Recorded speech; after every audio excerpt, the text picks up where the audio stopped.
coder. Coffee stains and nipple chains, I am such a loner. San Francisco bases got me slowly taking over. I can't wait to show you that I'm gonna take it over. Lico, beast mode, Lico, beast mode, Lico, beast mode, Lico, beast mode, Lico, beast mode, Lico, beast mode, Lico, beast mode, Lico, beast mode. This is not a main thing, really I'm a coder. Coffee stains and nipple chains, I am such a loner. San Francisco bases got me slowly taking over. I can't wait to show you that I'm gonna take it over. Lico, beast mode, Lico, beast mode, Lico, beast mode, Lico, beast mode, Lico, beast mode, Lico, beast mode, Lico, beast mode, Lico, beast mode.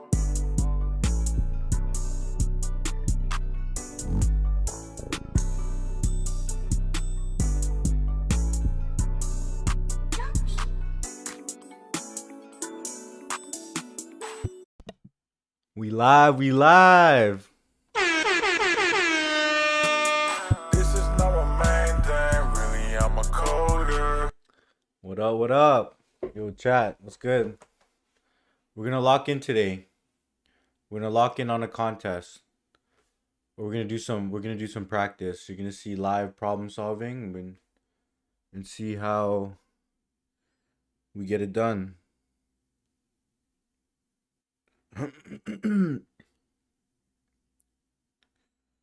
Friday night. We're gonna lock in.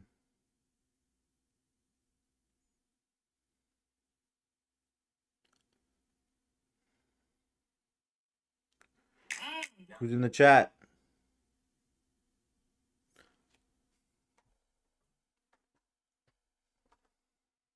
How's everyone's weekend going? Or how'd everyone's week go?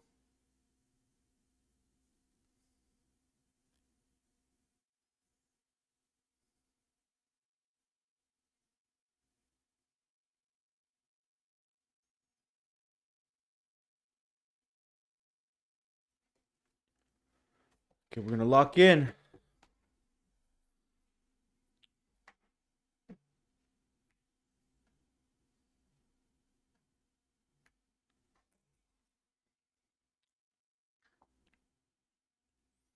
When I do this contest, I'm gonna lock in and not check the chat.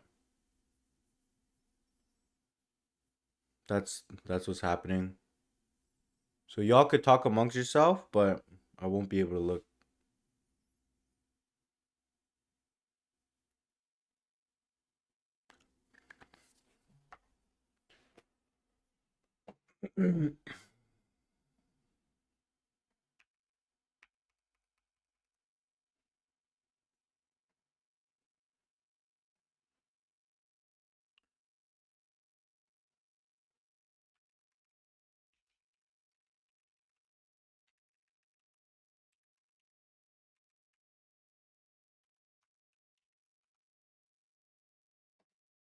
Tell the Discord real quick.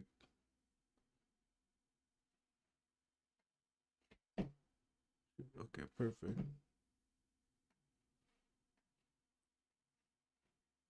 Farzan, what up? Yo, Farzan, where you working these days? Still same spot or what?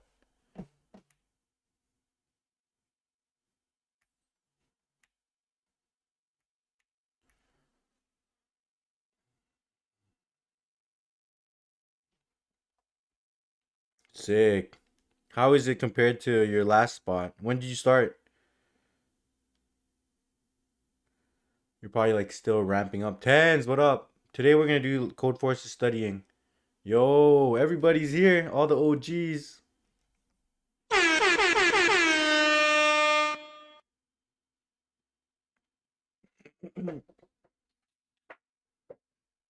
Sending out diffs, going crazy. Alright, we're gonna. That's good. You're locked in already. My water bottle. Okay, we're gonna lock in on this contest. Then I got my friend joining. The guy, he has an interview at Citadel, Jane Street, Anthropic, OpenAI, like a few of them on site. So we're gonna get him prepared. But he's gonna come on at 10 PST. But for now, we're gonna practice. We're just gonna go through a Codeforce competition because we got a Codeforce competition in the morning. So gotta sleep early, 11, wake up at 7, and then get to it. This is not my main thing, really, I'm a coder.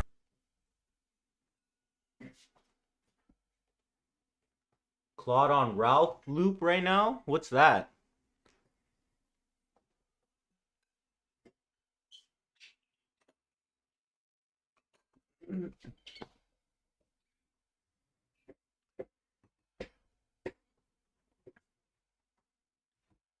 Nah, what the hell is... Yeah, man, what the hell is Ralph loop?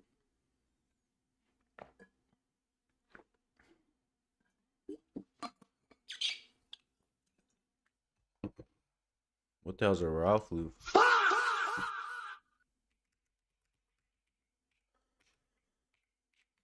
Not tapped in like that. This is why I go live.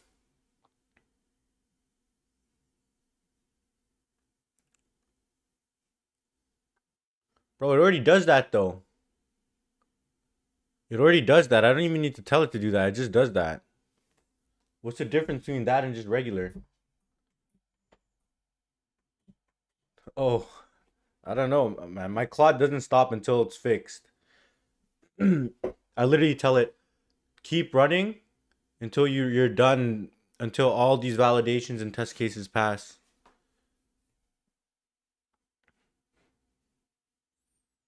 What up? What up? All right. So chat, today I'm going to show you how I prepare for these Codeforce competition. So I pretty much have I have 8 questions prepared. I just picked the first 2 questions starting at 800 that I didn't do yet. Then I grabbed 2 questions from 900, 2 questions from 2000 or 1000, and 2 questions from 1100. So that's 8 questions. And then from there, yeah, let's see. We're going to try to do this within 2 hours. Then I got my friend who has an on-site at Citadel, Anthropic, and OpenAI coming up. So we got 2 hours strict limit here. And I'm pretty much going to lock in, and I won't really look at the chat. I might look at it from time to time, but just going to try to grind out these 8 questions for the next 2 hours. I'm going to put a timer.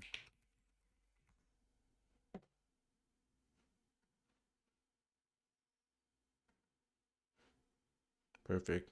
All right. See y'all in a bit. Let's lock in.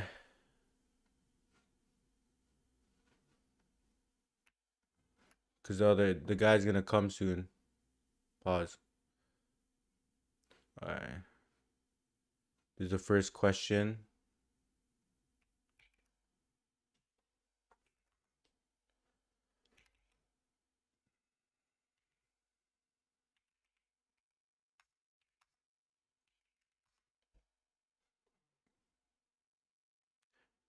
All right. Game with integers.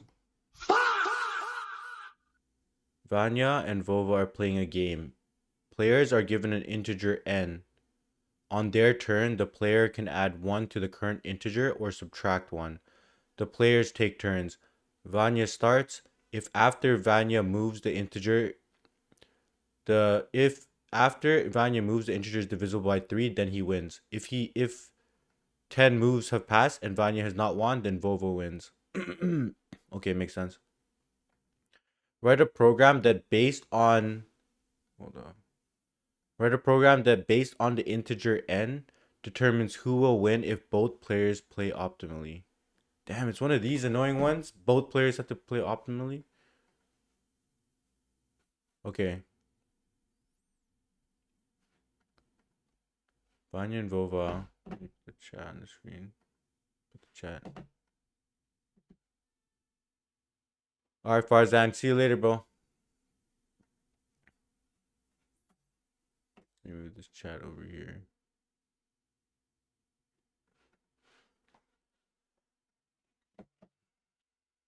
Players are given an integer n. On their turn, the player can add 1 to the current. Okay. Okay. So Vanya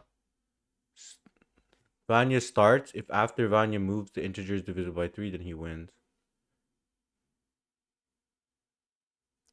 if 10 moves pass, okay. Write a program that based on the integer n determines who will win optimally. So for the first test case, so for one,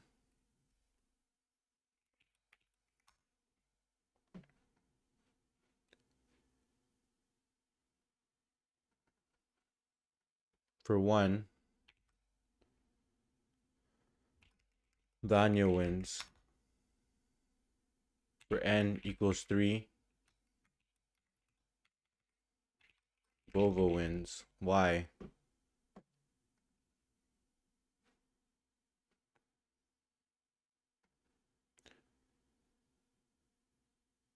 I mean, yeah, I guess if it's just, this is kind of easy. It's just if it's divisible by 3 already.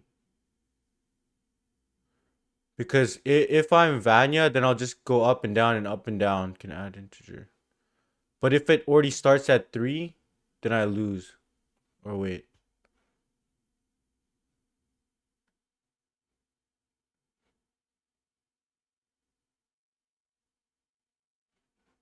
Okay, wait. First one.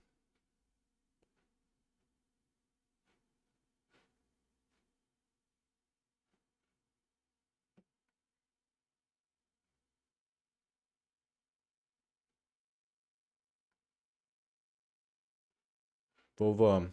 What the hell? How does Volvo win n equals 3?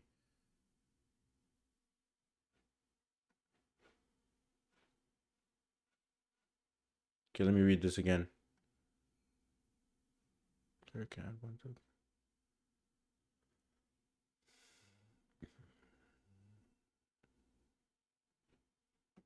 Add 1 to the current integer or subtract. The player takes turns. Vanya starts. If after Vanya moves, the integer is divisible by 3,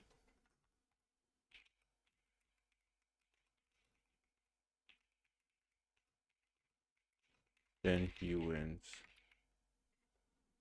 Then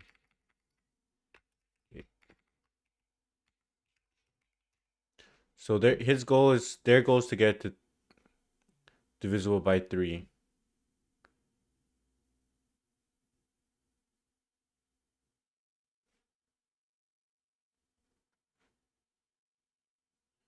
If after Vanya is moved, then it's divisible by 3. If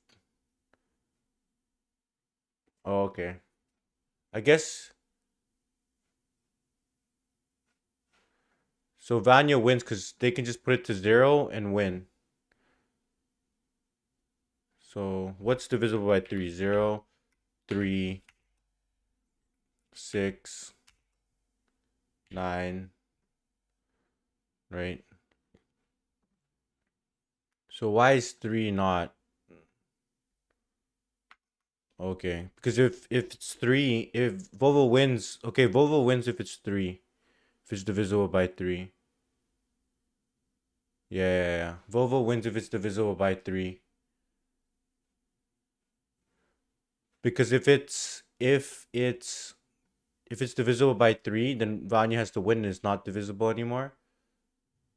And then Volvo will move it back and then they could just never win.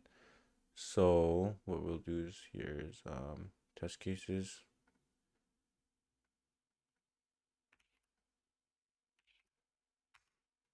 And we'll do if first mod 3 0 print second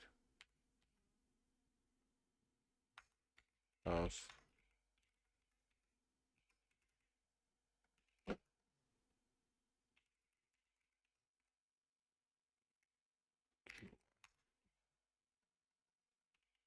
shoot, what happened? Oh,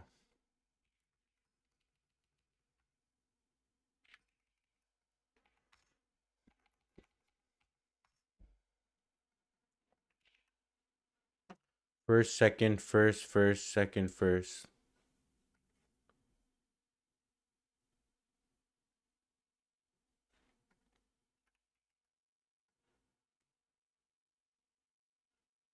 Damn, I'm not even signed in. Okay, I gotta enter. Not even signed in. Okay, let me sign in on the side.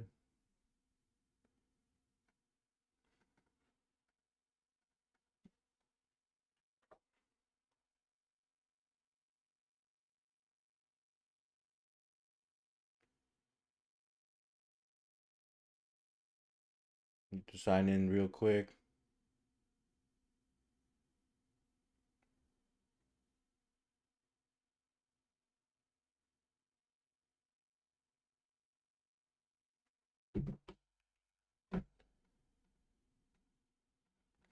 Remember me for a month. What?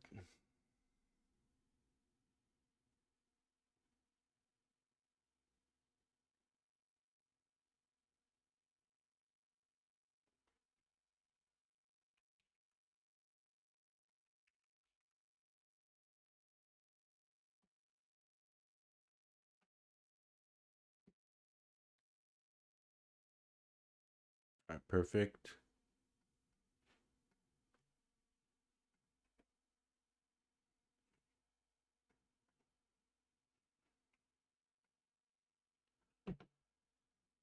That better work. That better work.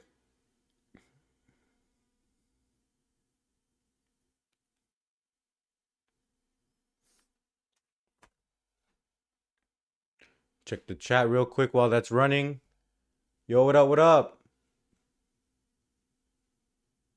Paul was good. Ramen was good. All right, that worked. That worked. Okay, Q1. Q1 is solved. Let's go to Q2. Even with that was kind of an easy question. I still had to really think about it.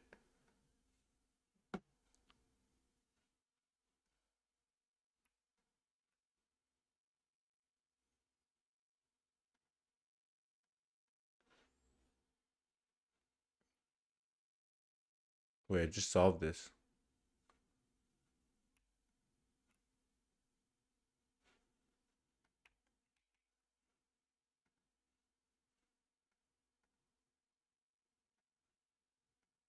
Yeah, I just solved that.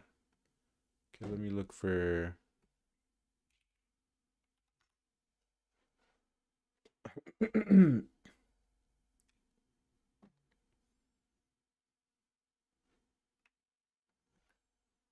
Solve this. A subarray is a continuous part of an array. Yarrick recently found an array A of n elements and became very interested in finding the maximum sum of a non-empty subarray.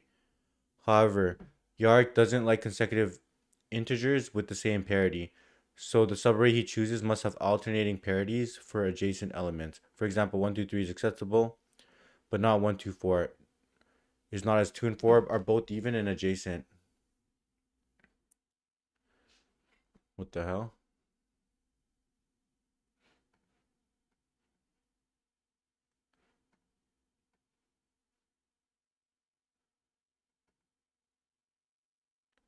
Yorick found an A. Okay. Maximum. Find the maximum sum of non-empty subarray.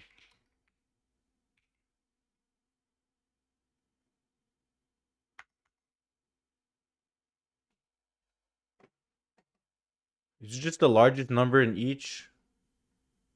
Wait, how big does the subarray need to be? Does the subarray need to be of greater than size 2?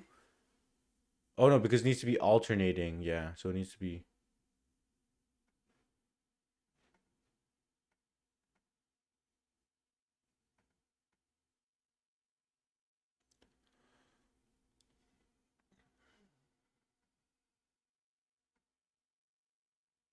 I guess we just need to compare 2 elements at a time and pick the largest. Wait.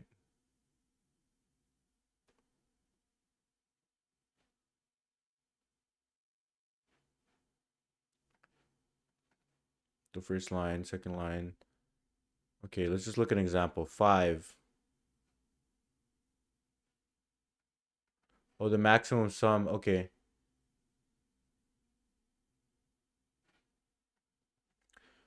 Oh, it's the sum.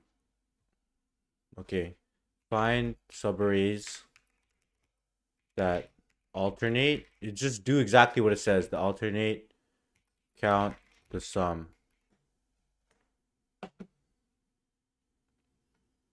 So this one is 15 because it alternates here. So 3, 6, 10, 15. This one, yeah, this alternates. Okay. Oh, it could be negative integers as well.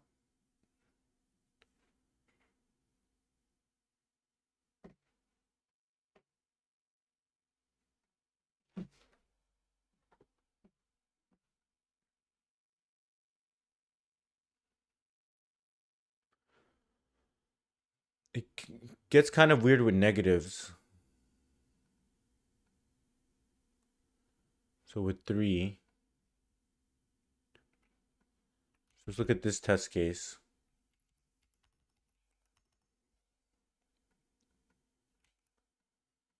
So what is some subarray? So odd, even, odd, even, odd, even. That's 1.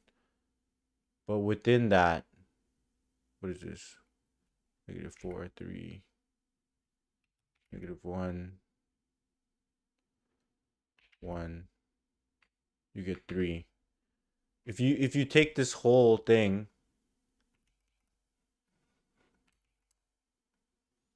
if we take this whole thing, this equals 3. But the answer would probably be this inner one.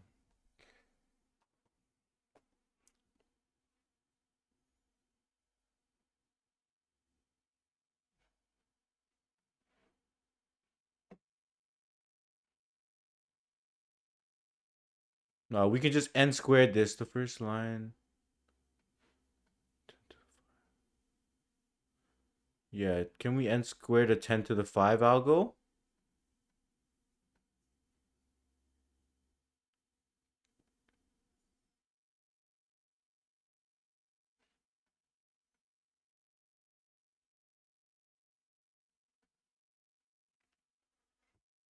Let me think about this. I mean, brute force is just O of n squared it.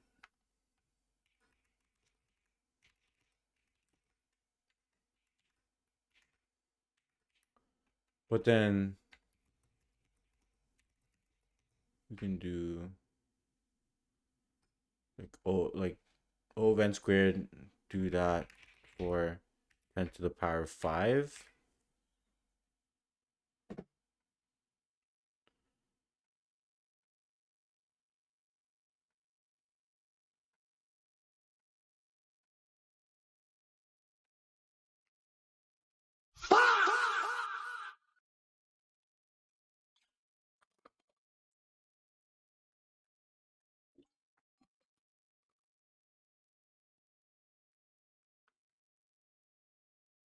Yeah, we could just do like we could do a sliding window, but there's negative values. So it's not like monotonically increasing.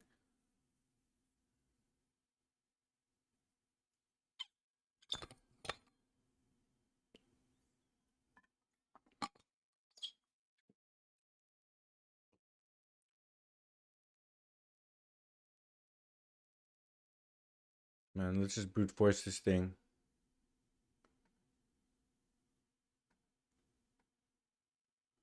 So I'm gonna try to brute force it.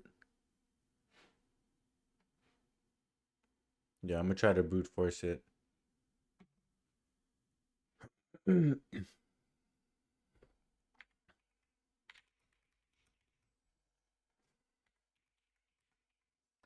Four element input dot split.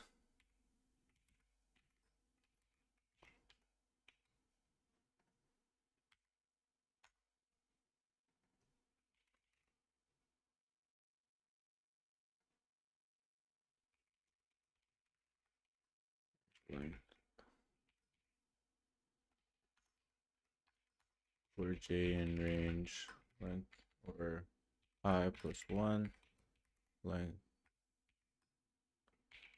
nums. We're just gonna keep extending it. We're trying to get the max.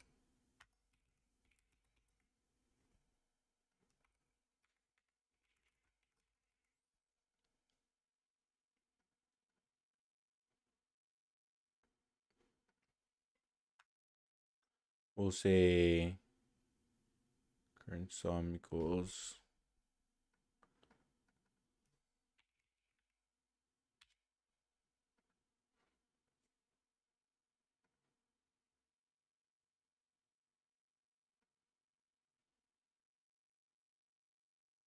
wait, how do we actually do this optimally?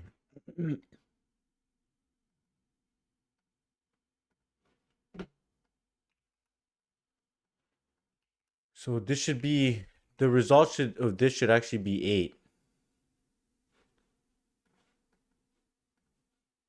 So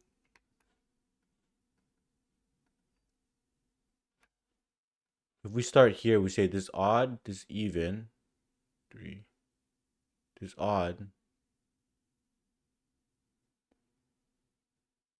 even, odd. What if we calculate the prefix -1? We calculate the prefix sum, we get -1 here. Then we get 3. Then we get 2. Then we get 2. Then we get 7.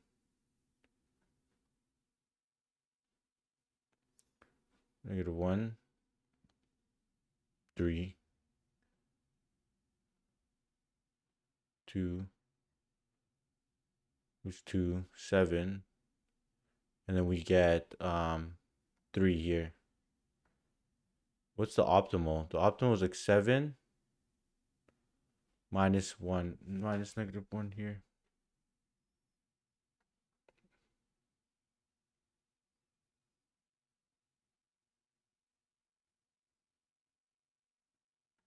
So we don't want to include this.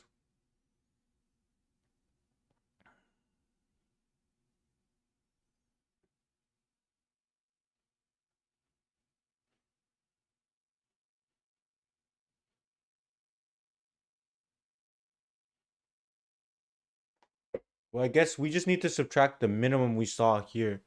So we know the value we got at 7.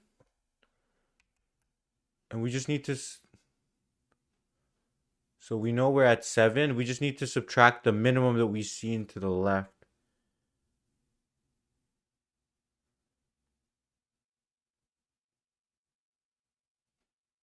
Yeah, something like that.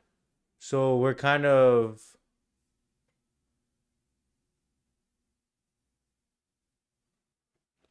Okay, let's think about this.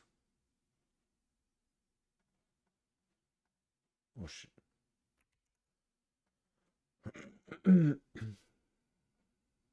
So we start here. While it's odd, even, odd, we need to store like the minimum we saw here. So the minimum is -1. Because we can take the prefix sum and then subtract that. Something like that. See how that works for something like...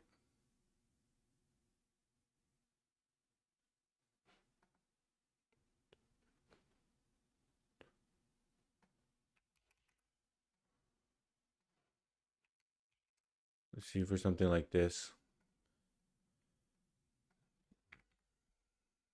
So this will give us -1. We get 1. We get 5. We get 2. So we start from -1. Odd. Even. If it's even again, we reset. We reset. Yeah, if it's even again, we kind of reset the prefix sum as well. Damn, we gotta maintain like a couple prefix sums. So we're gonna have like a prefix and then a lowest. And that resets. when we see like alternating, then we're gonna increase the prefix, and then we're gonna subtract the lowest that we've seen from it. Something like that. Yeah.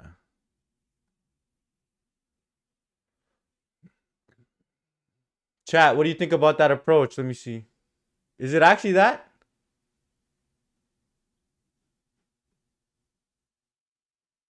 See what chat's saying. I'm overcomplicating it. Why can't you do a normal prefix sum?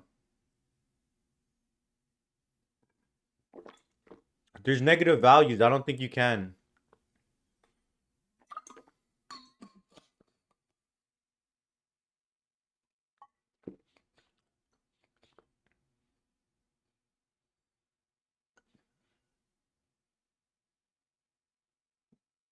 Yeah, that's what I was about to do. That's what I was saying. And then you just track the lowest, Paul. You keep your current sum, and then you reset to 0 when you see two parities.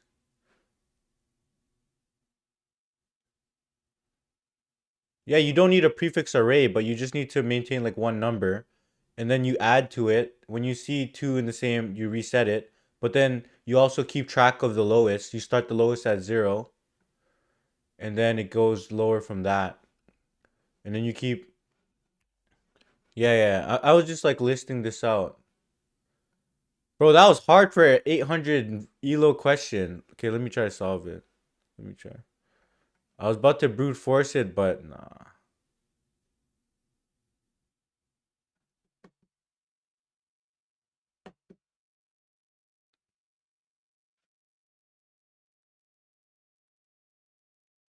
All right, I'm gonna lock back in. Chat, who solved it first? Did anyone solve it before me? Ooh, yeah. I'm not trying to interview anywhere.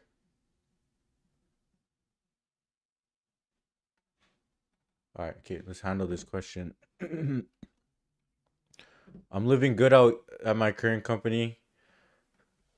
There's nothing I need to look for right now. So, what did we say we're gonna do?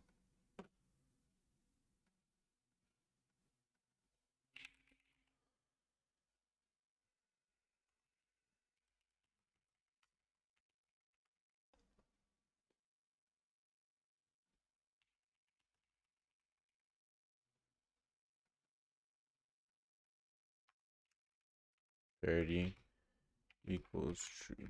Parity equals nums of 0 mod 2 equals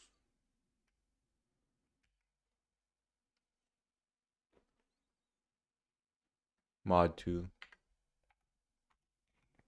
So 0 equals even, 1 equals odd.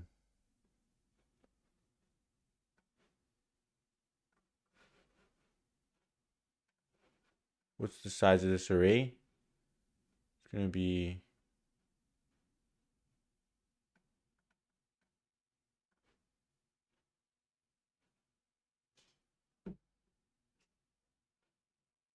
be at least 2. 1 to... What do we return if it's just 1?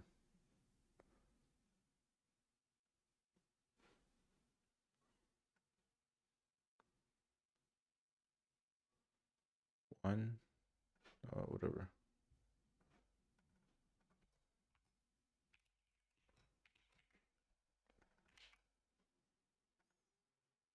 So what we're going to do is...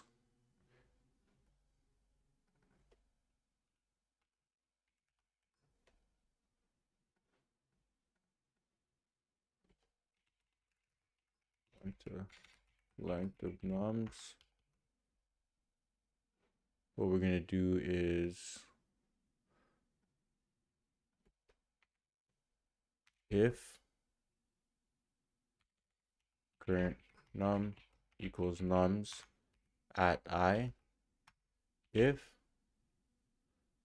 current num.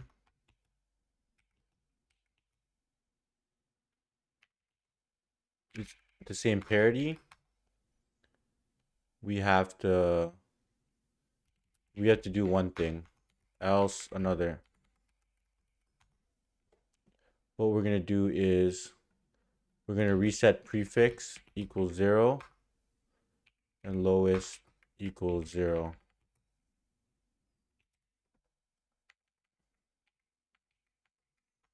Result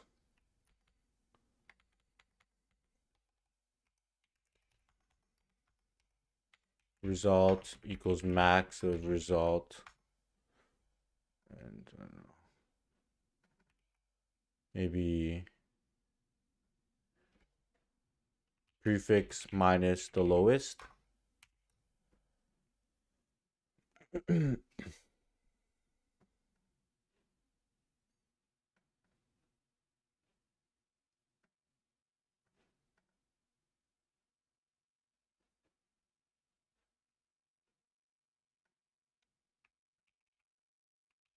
Prefix. So let's see how this works.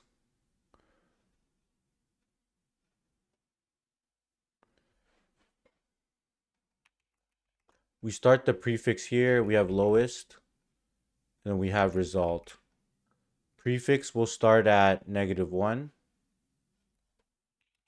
-1.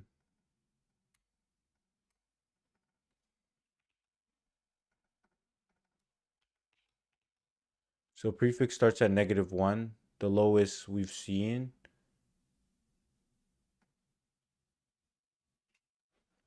Prefix starts at -1. Lowest is probably this as well. And then the result is 0. The parity is this. So we'll start the pointer here. If the current num parity 2 is equal to the same, then we're going to reset. Otherwise, what we're going to do is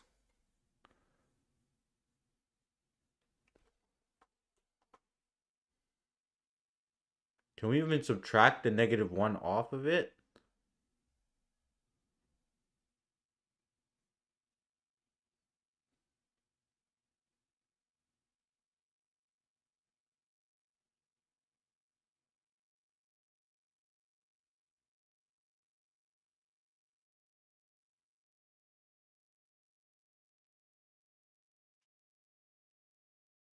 Can you even subtract? No, you can't subtract the 1 off of it.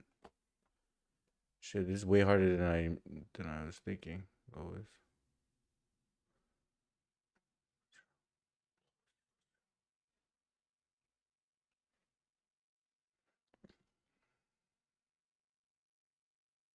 Do I need to keep track of the 2 lowest?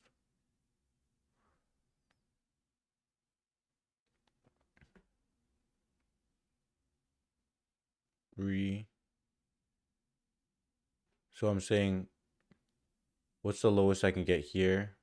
What's the lowest I can get here?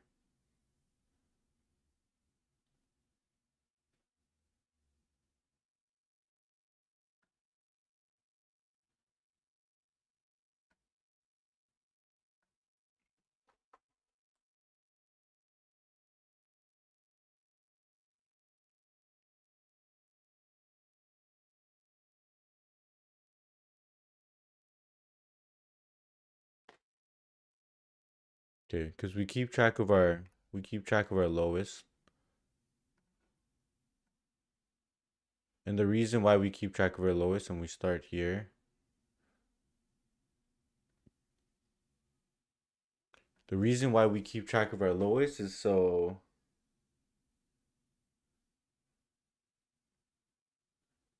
we want to like remove that from ours, from where we're at.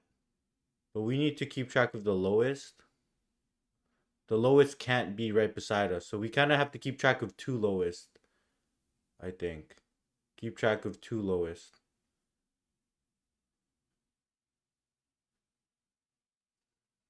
Do we have to do that?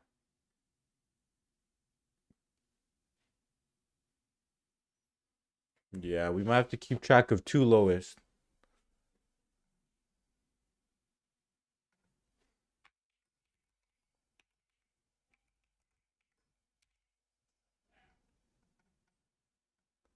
Because we can't just subtract the one right beside us, can you?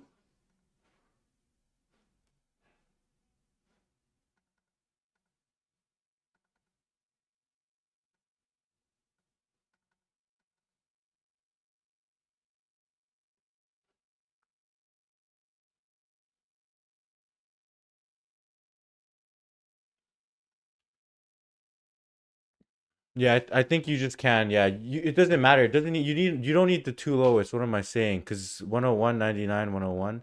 You could just go at 101.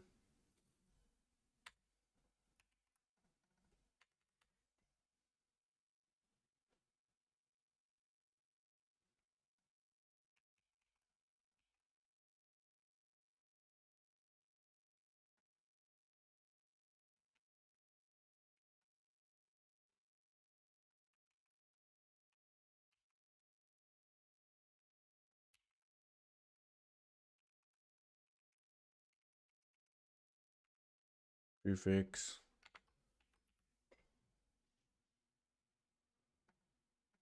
lowest equals min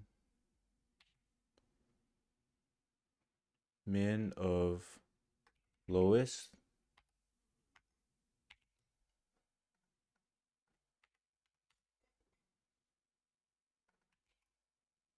min of lowest, and let's get min of lowest.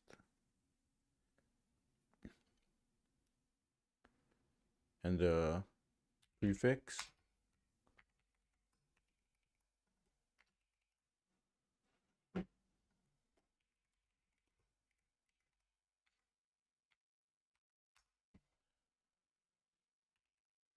What the hell happened?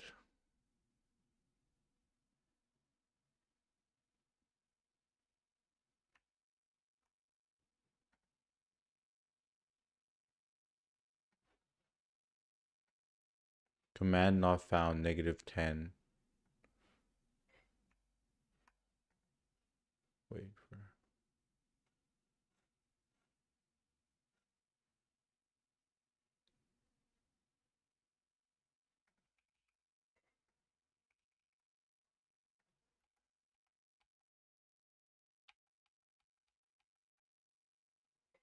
What do you mean command not found? Oh shoot. Oh, okay, I added an extra character. Okay, what broke?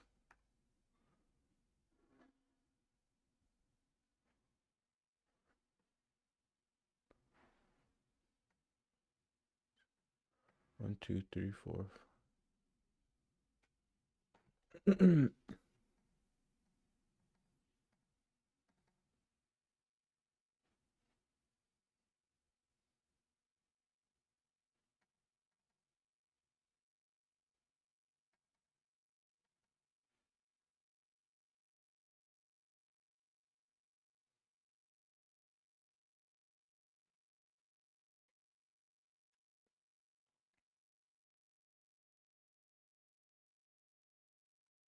What's going on?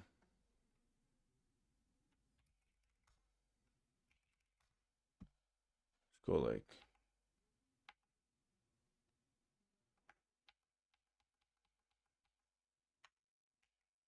one.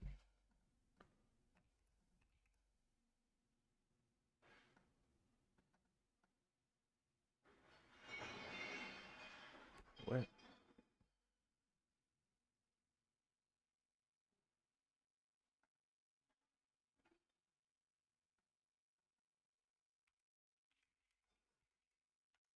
Make sure this is right.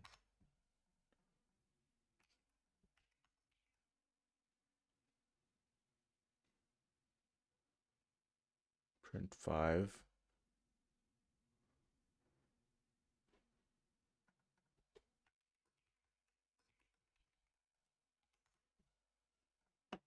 It's something stupid.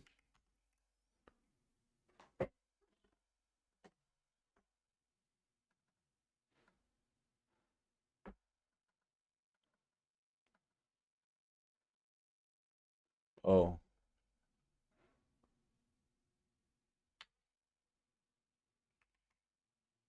What?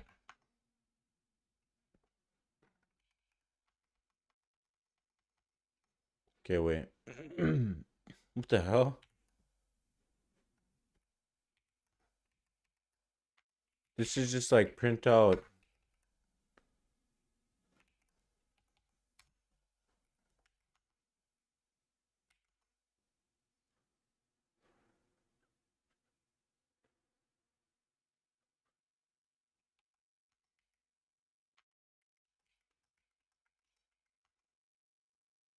Okay.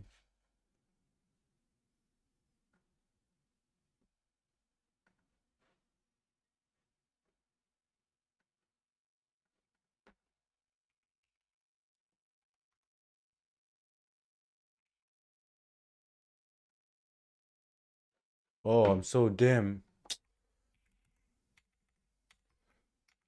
All right. Stupid Codeforces.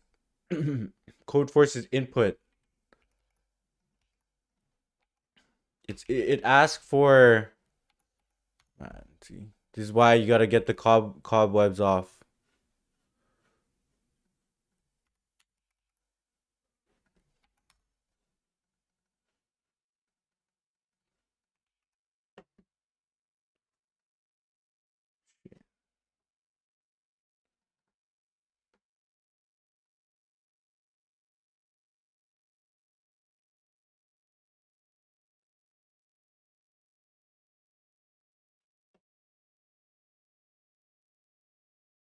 Okay, just go with the easy case.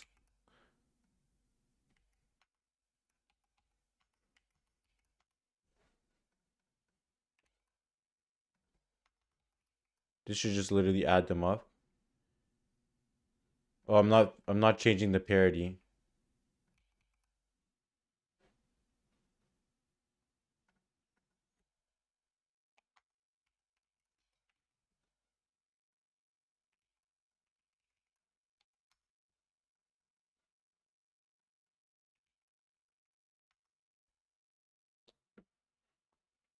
Shit, didn't finish.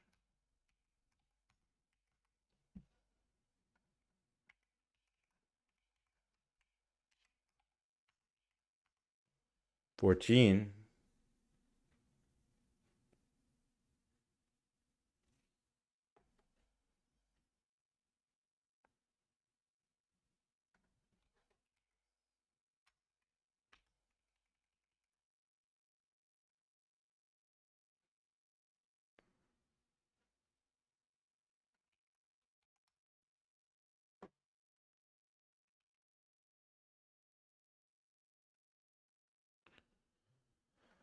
Holy.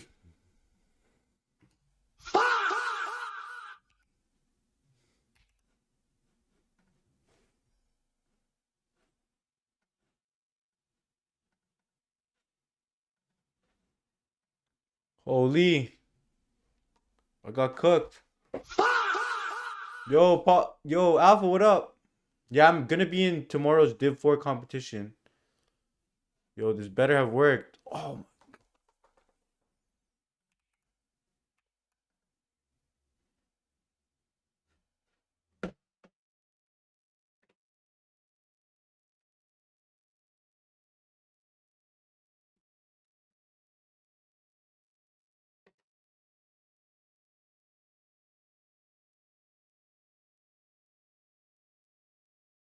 that's stupid.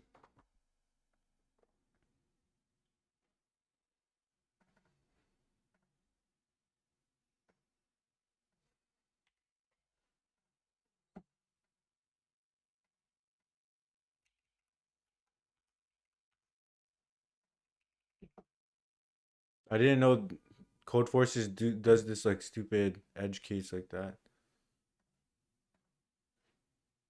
Usually they don't do that.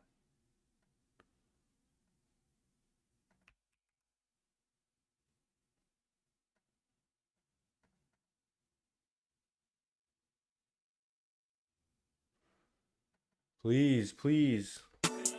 This is not my main thing, really, I'm a coder.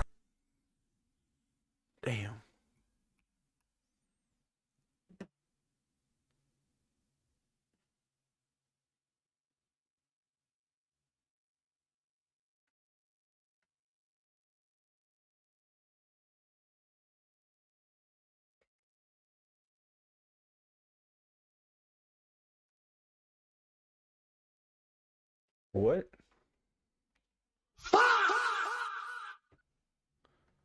Wait, let me look at this. How did it break here?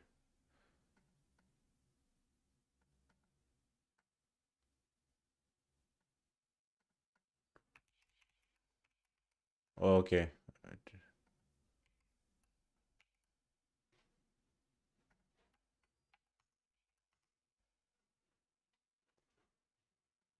How?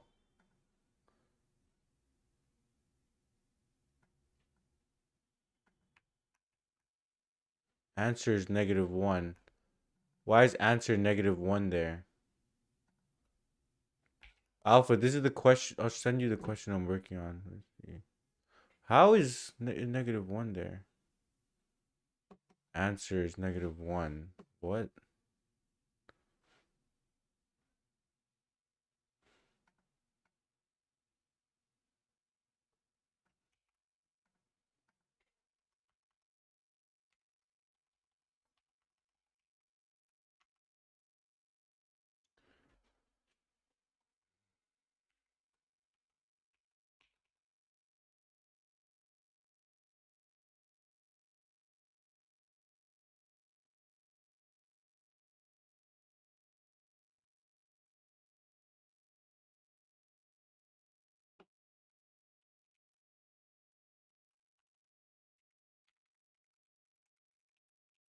Expected -1.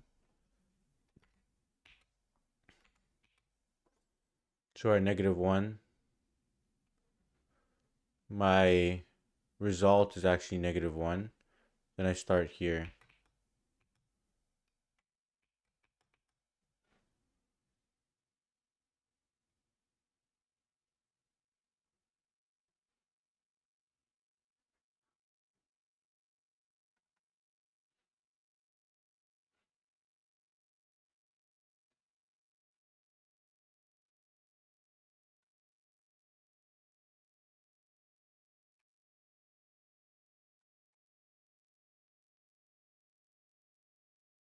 Do I even need this? Overcomplicating it?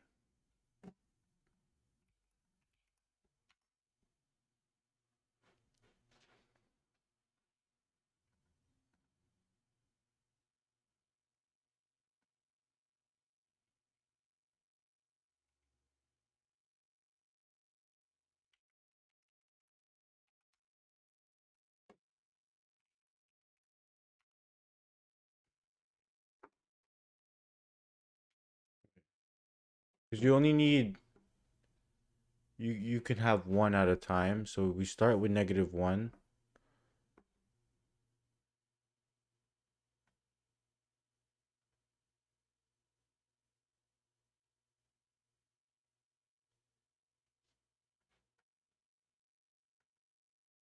No, we kind of had to start at.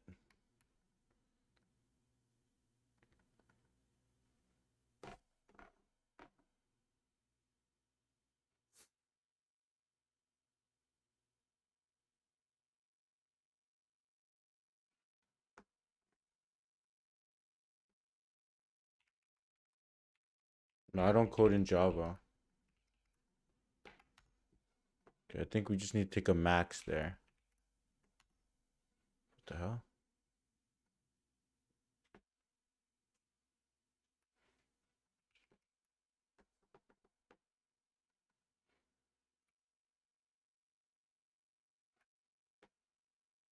Okay, we start at -1. Okay, let's just trace this.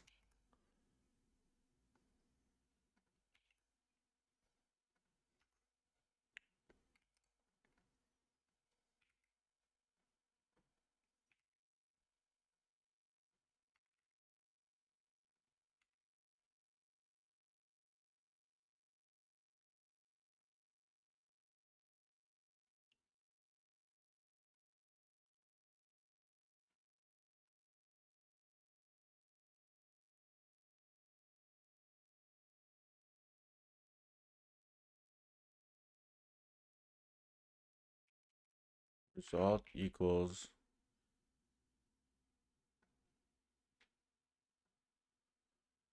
Shit.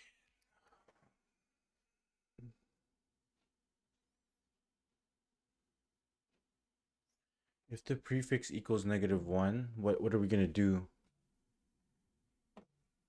I'm getting cooked by this.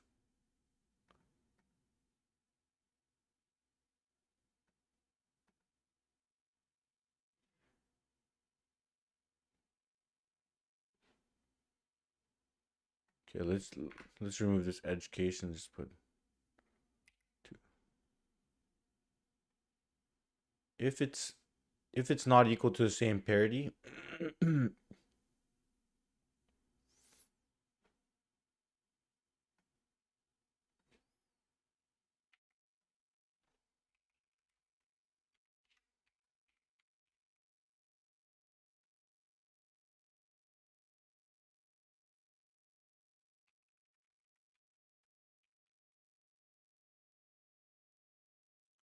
so it's -1. So the prefix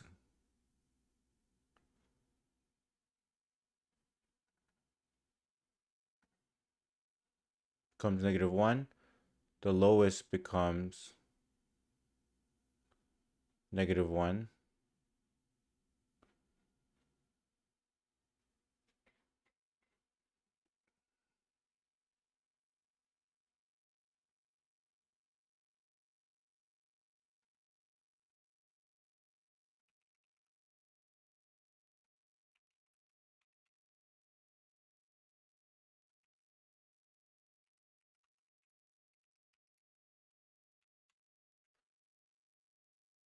If it's actually equals the same parity,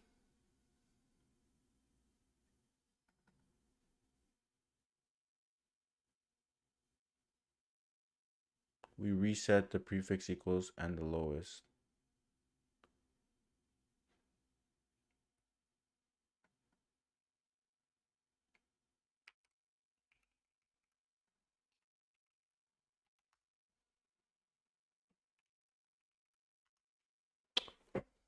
Bro, what's this 0? Okay.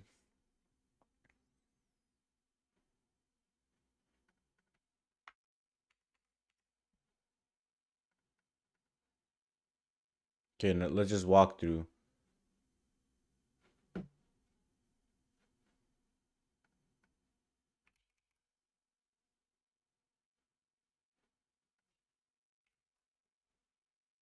Getting cooked by this.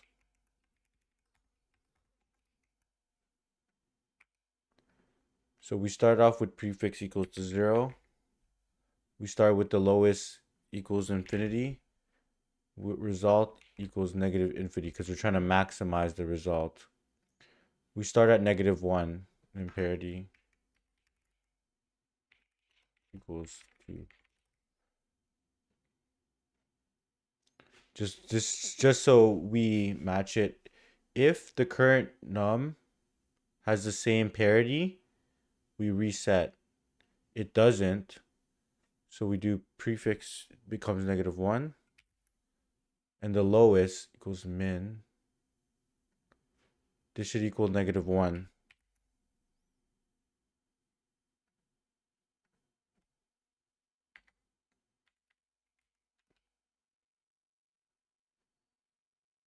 Result equals max of prefix, -1. Prefix minus lowest. Oh yeah, we can't do that because we have to take something.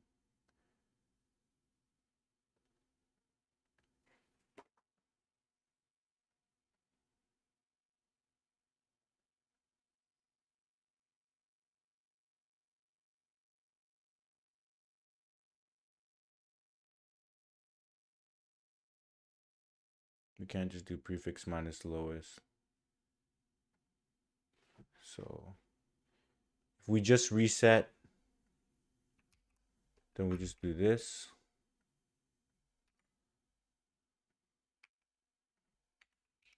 Something like that.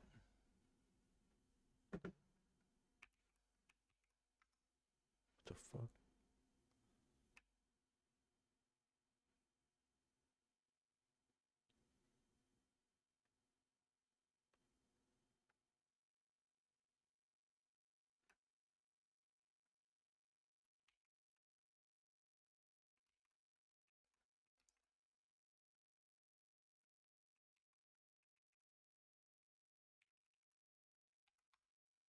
Okay, this has to work now.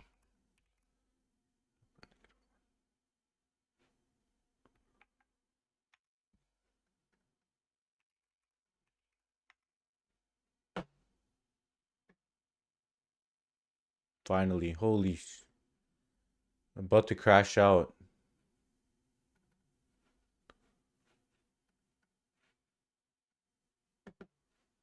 About to crash out. Better work. About to crash out. Just have to rework. I hate dry running the code, man. Refresh it.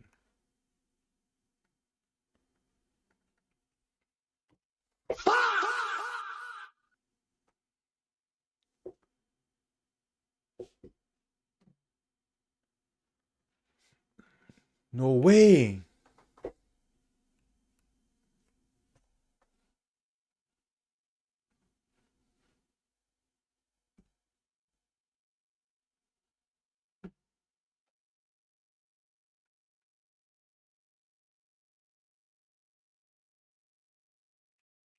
What's going on here? Answer. Expected -1.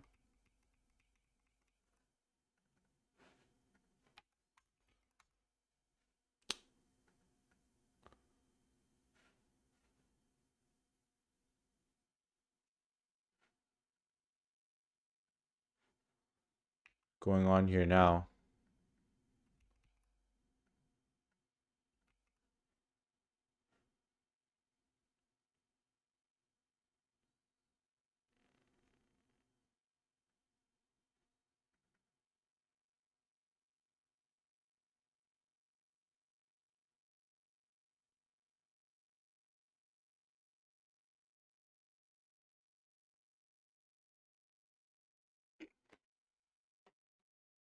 Why am I getting this?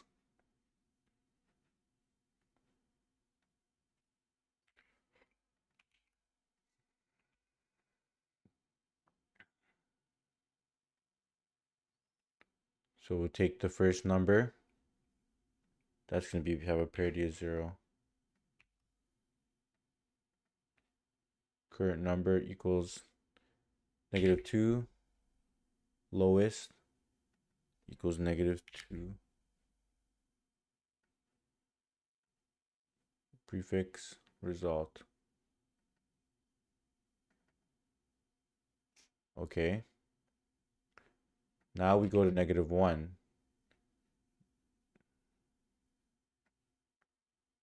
-1 is different. So prefix sum is -1.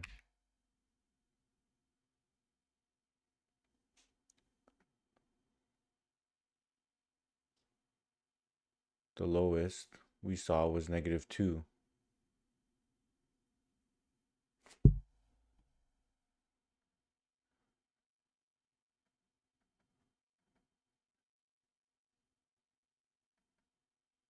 We have -1.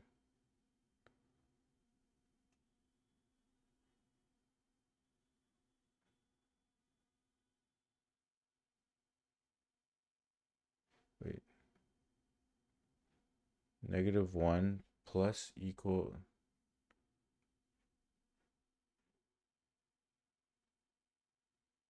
Oh, sorry. This becomes -3. Sorry.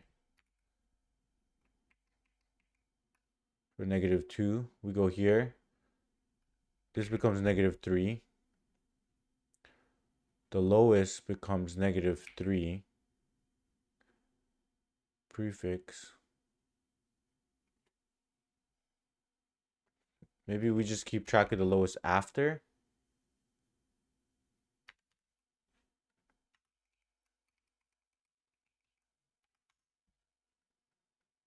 So many edge cases on this one.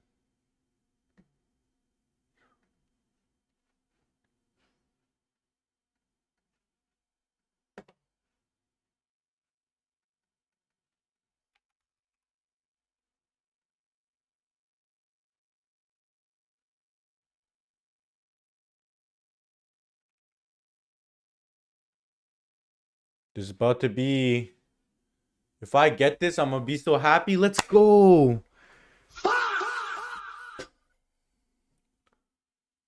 Holy crap, that took me forever. That was terrible.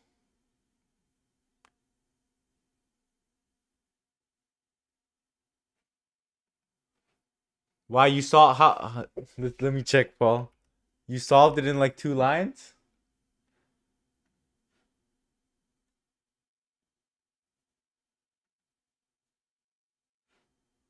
Bro, I have no idea what I was doing.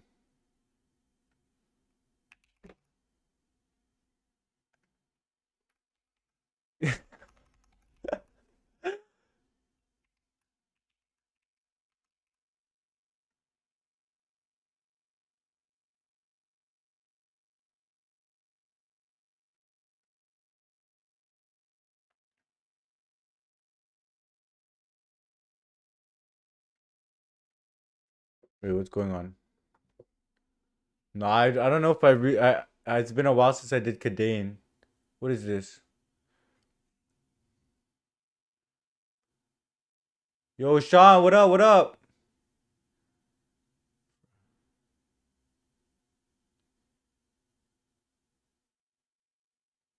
Or the current.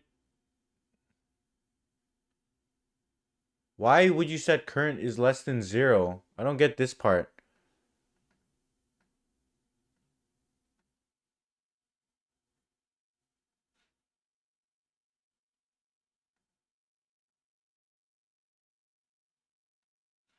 What did I do? Is my algo completely different than yours?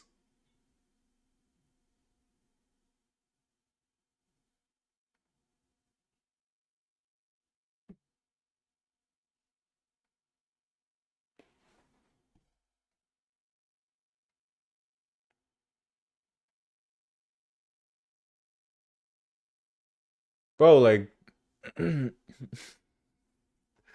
oh my god. I'm just maintaining one prefix sum though. I'll take a look at that. Holy, why was that? Let's keep grinding. We've only solved 2 questions in an hour, but it's only up from here. Man, my leak code contest rating.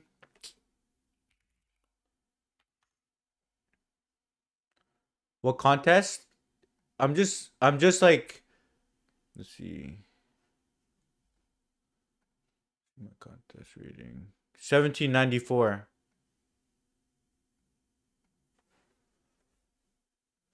Sean, basically what I did is I just have 8 questions. I took two that's rated 800, two that's rated 900, two that's rated 1000, and two that's rated 1100. And I'm just trying to see how much I could do within the span like I'm just doing a practice test. It's not really a contest. I'm just doing the CP31. Yeah, I think I'll get to 1800, bro. Like the thing is, the whole March I kind of slacked off. I was doing some other stuff, so I didn't really get to grind, but I'm gonna grind, so I'm a little bit rusty.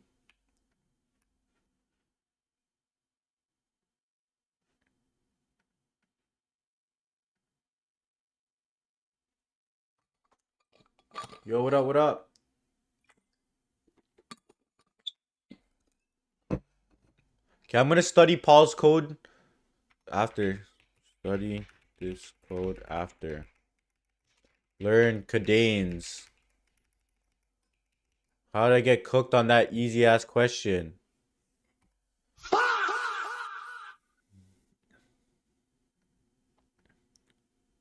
Alright, let's go to the next one. Bro, I'm only at dude, 2K is a lot because if you're at 2K, you're top you're already top 2.5% of people who do contests. And that's just people who do contests. Not everyone does contests. So if you're over 2K, usually they've done a lot of questions or they're pretty smart, honestly. It's possible, but we can't say it's not crazy to be in the top 2.5%. You pretty much have to like top yeah, you need to score really well in the contest to get to 2000. Like my best contest,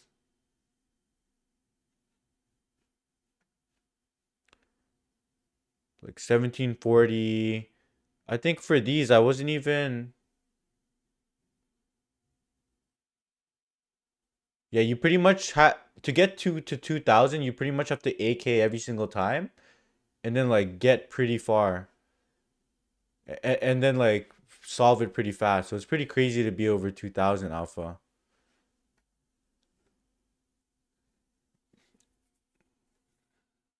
Damn, that's crazy too. Asa and Milvan, two fellow competitive programmers, decide to give V a problem to test his skills. V is given three positive integers n, k, and x, and has to determine if he can choose k distinct integers between 1 and n, such that their sum equal to x.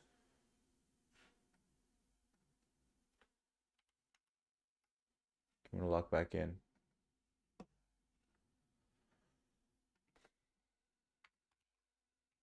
Choose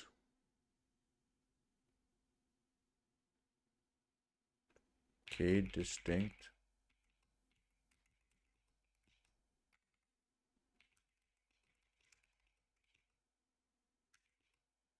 Okay.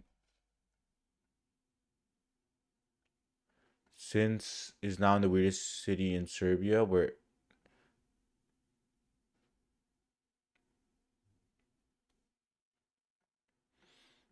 n equals 5, k equals 3. In the second, n equals. Okay. What is n?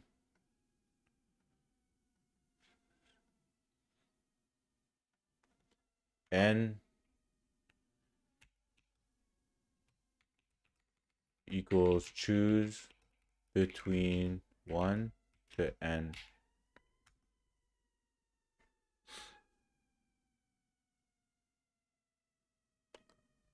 K equals number of integers. X equals the target. This is like two sum or three sum on steroids.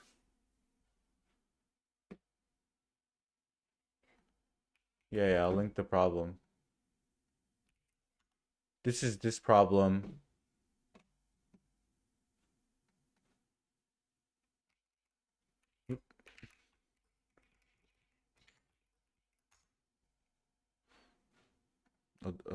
I'll just pin like the question I'm working on here.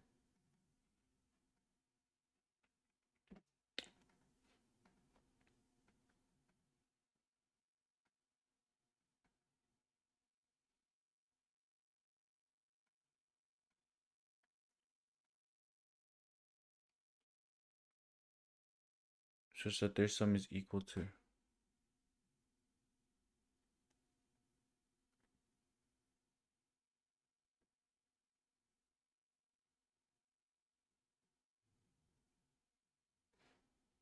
Is this some math? N is between 1 to 10 to the 5. So 1 to 10,000.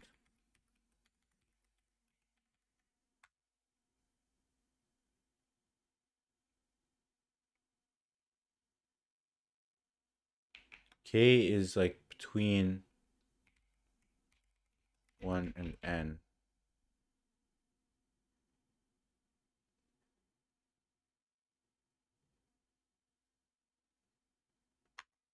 There's probably some mathematical property here. 6. Okay, x.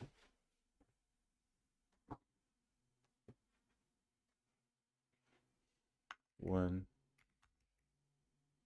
So the series is 1, 2, 3, 4, 5.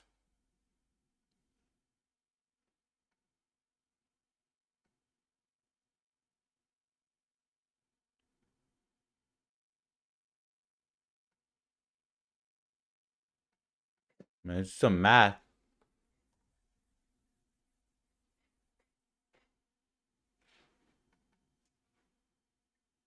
Do you look through editorials? Not really.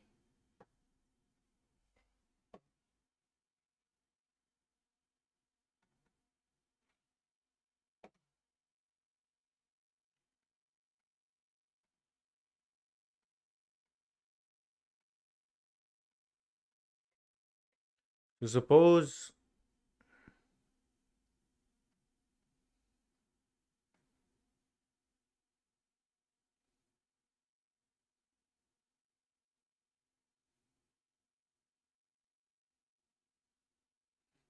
I did some math.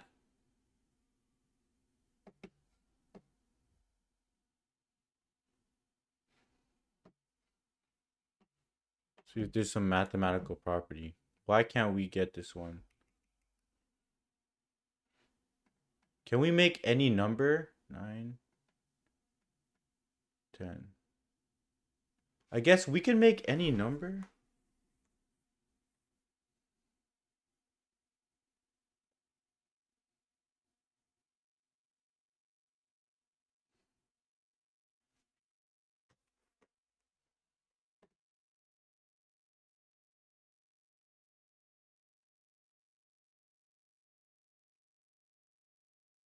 So if we have 1, 2, 3, if our goal is 10, how would we figure out the numbers? We want 3 numbers.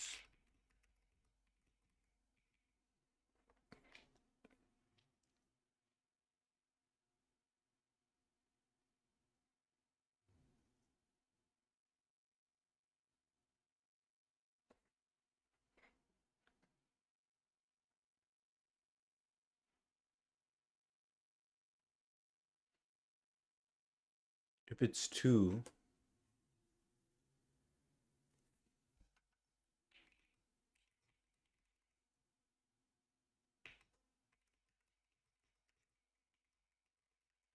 I think if it's 2 numbers to get one number, we can't. Because if we have 10, the closest we can get is like,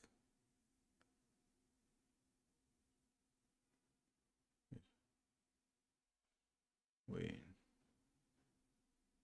Wait, no, no.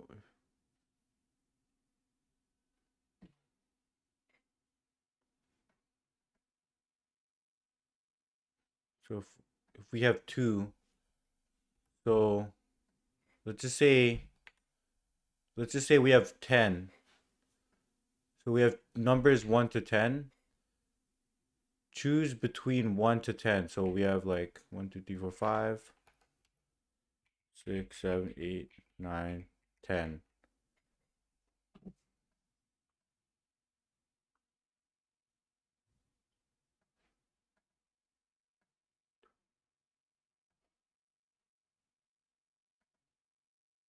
What if we want, if we target equals 10. If we want 1, we just choose 10.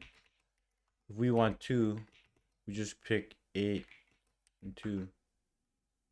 1, 3.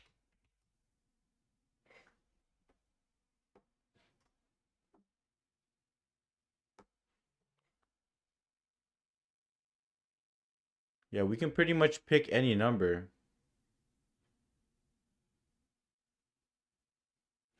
7.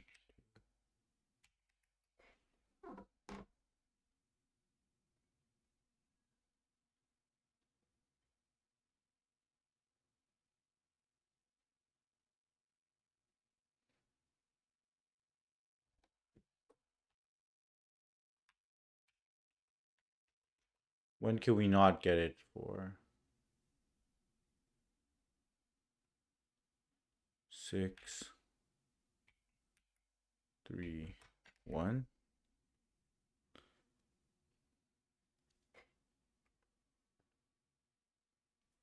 Oh wait, 6.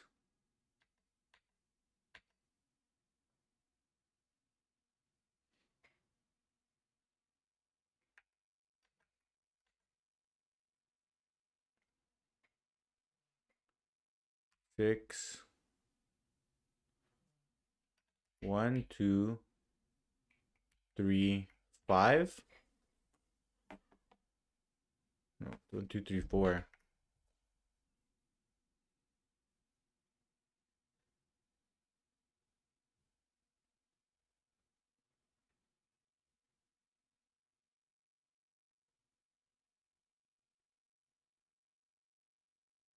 There's something here.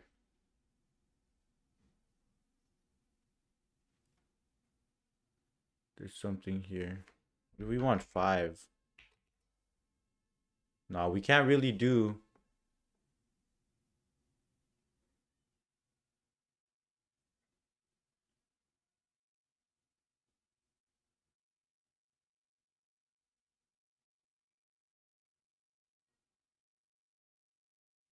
Because we want 5. Like the lowest number we can get is 1, 2, 3, 4, 5. That's already.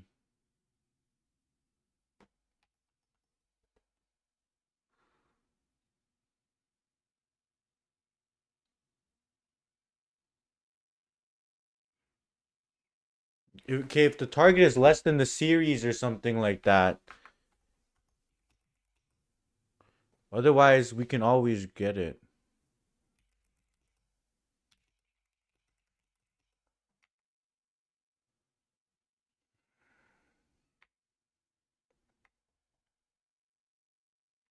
Wait.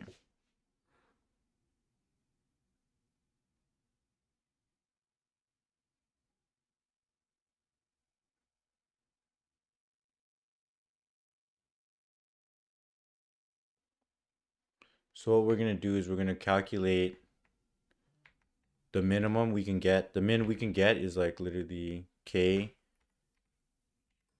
plus 1 over 2 or something like that. If the target is greater than. Otherwise, we can pretty much get anything.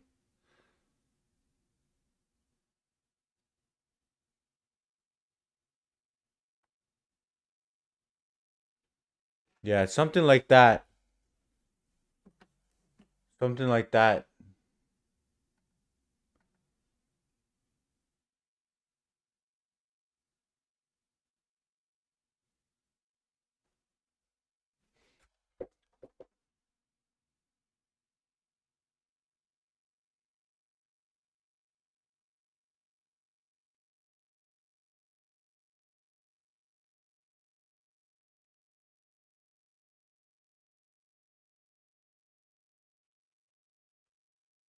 Yo, this is not. This is like some math.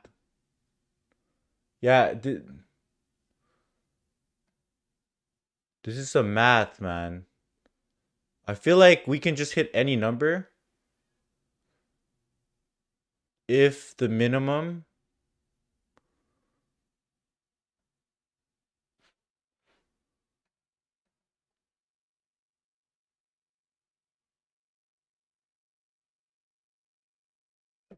What do we need to return? Yes. Okay, let's look at this.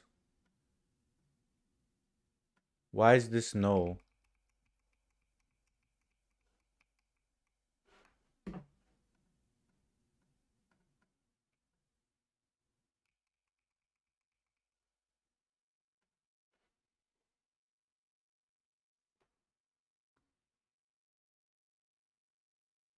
Grogu, what's up?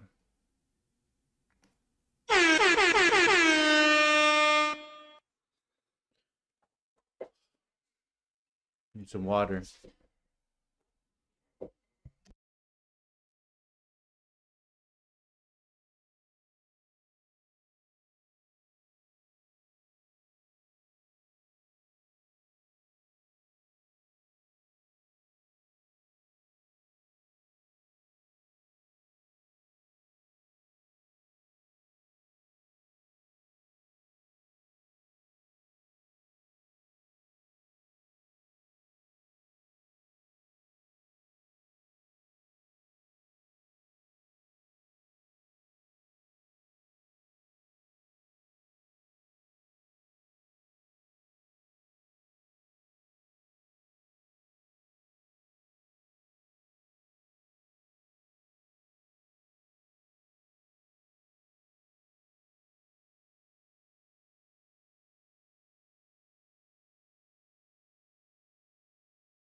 Nice. Yo, so I think all we need to do is if the target is greater than the first K in the sequence, then false. Otherwise, return true. Because then I'll just take, if it needs to be 2, I'll just take 1 under it and then the 1. If it needs to be 3, I'll get, if it needs to be 3, I'll go 3, 2, and 1, right? If it needs to be 4, but at some point, if it's greater than that sequence, I can't do it.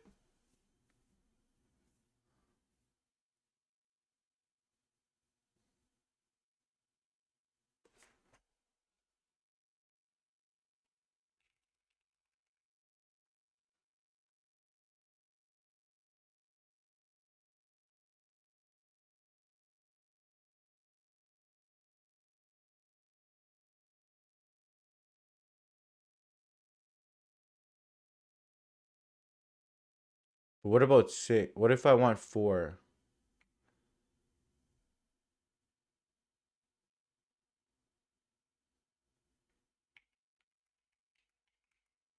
Then I'll just calculate 1, 2, 3.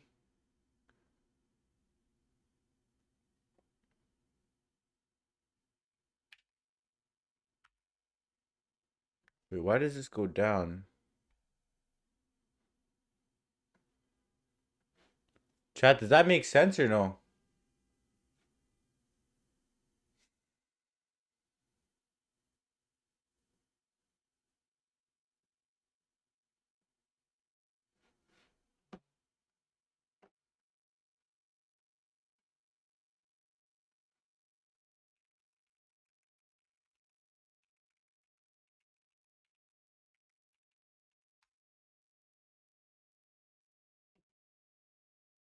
Yeah, and like this. So basically, we just say if the target is greater than this, return false. Else, return true.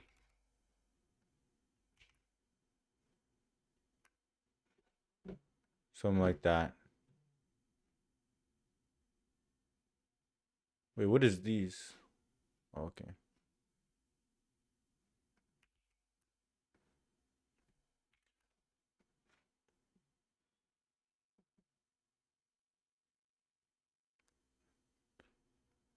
Else, return false if it's a prime number and it's greater than 2 or something.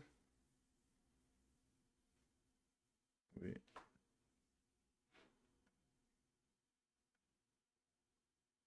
Let's run it here and see what fails.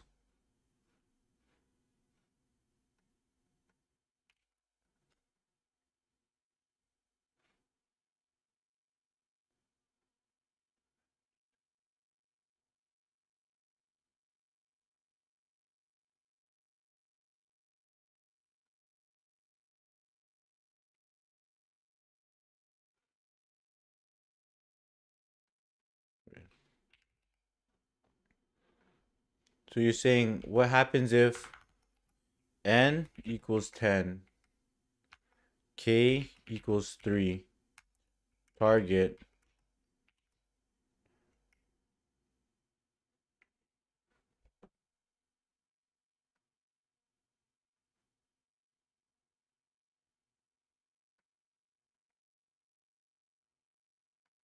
no, you can't because you have to pick 3. Yeah. So if you need to pick 3, the lowest,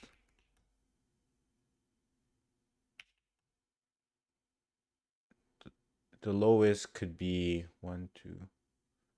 The lowest could be 6. 1, 2. The lowest is 6. What's the highest you can get?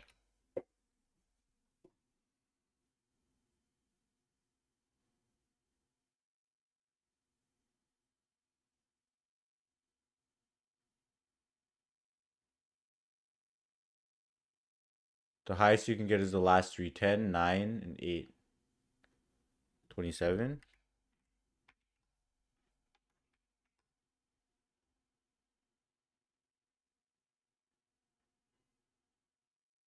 Can you just get anywhere in between? What if I want to get...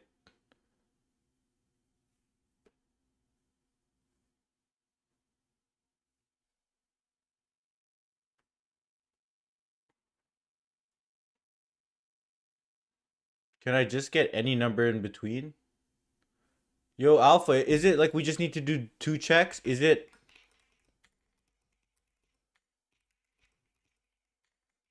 Lowest and highest? Shit. This is crazy work. This is crazy work. Yeah, that's some math.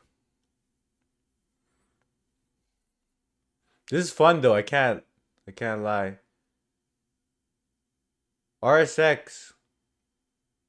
So we have to check higher and lower. And then you could just get anything in between. I didn't realize that you could just get anything in between.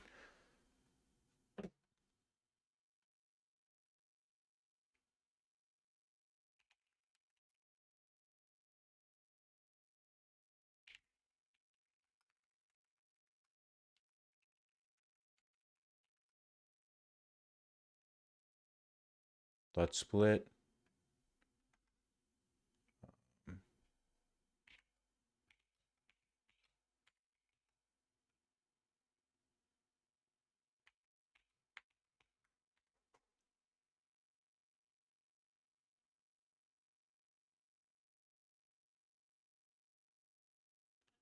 You don't need math. Makes sense intuitively if you have any. Yeah, but like it makes sense that you can get any number, but can you get it in the right amount of number?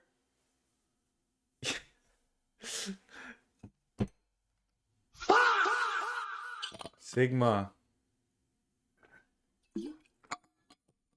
We're gonna be okay. We're gonna be okay.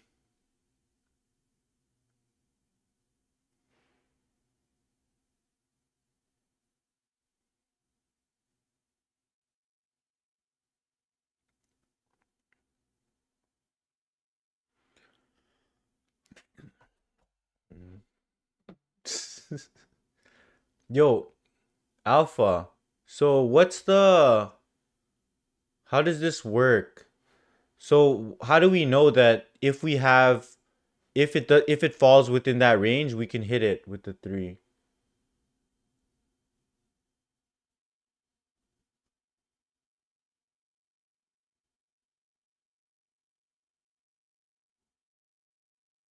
Well, yeah, I guess we could just like 1 or 2. Yeah, yeah, we can just... Yeah.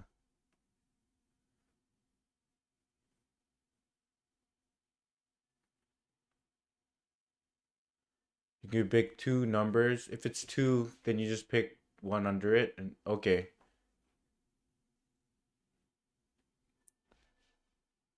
No, I only look at the chat when I need help. So he's I wasn't looking at the chat until I couldn't figure it out anymore. I only thought of this first part. If the target is greater than...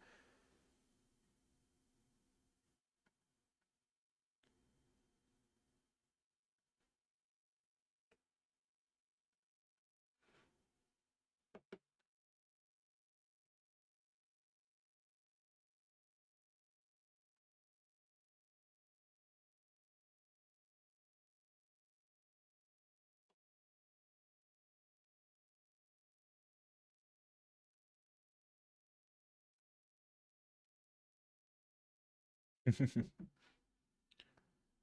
only line of each. Okay, so we have n. Alpha, did you already solve this question? So n equals int.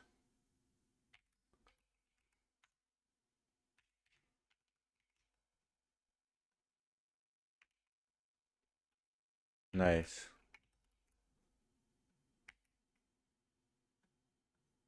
Yeah, it's gonna be pretty easy to code, so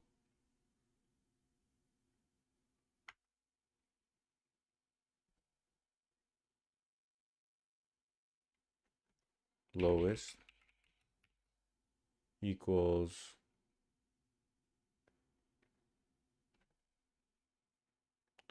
So how do you calculate the first n? Well, it's going to be k times k plus 1 or minus 1. Yeah. Divided by 2. So that gets us 1 to n. What's the highest?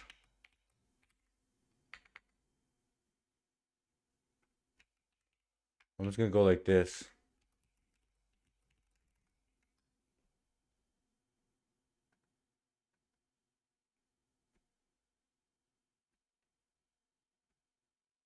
Um,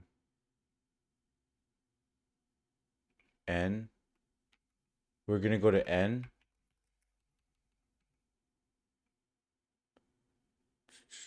N minus k.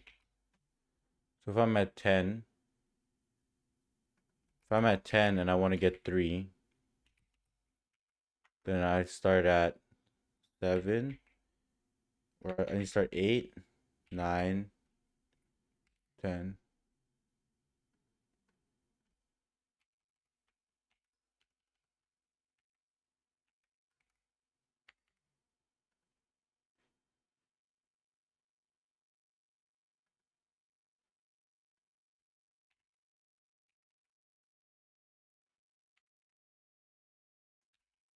If x is less than lowest and x greater than highest, return or print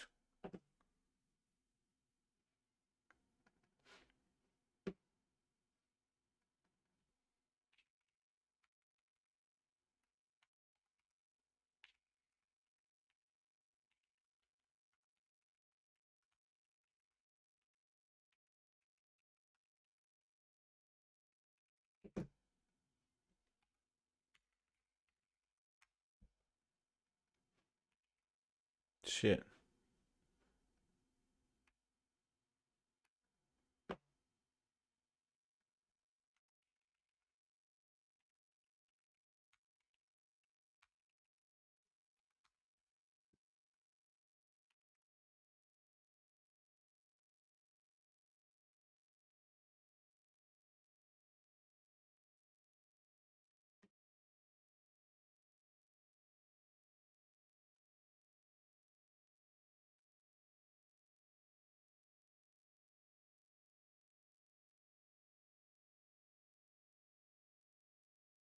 Wait, let's go. The highest is 12.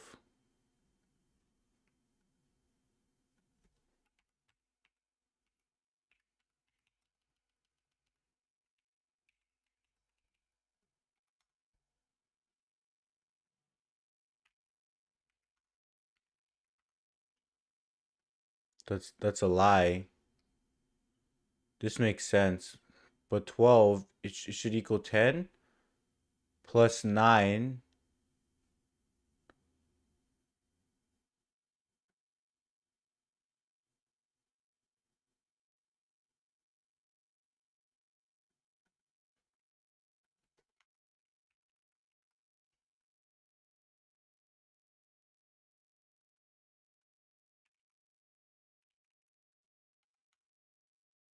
What's the 700?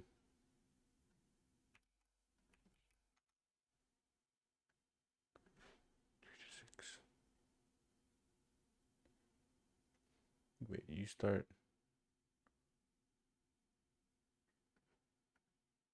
What's n?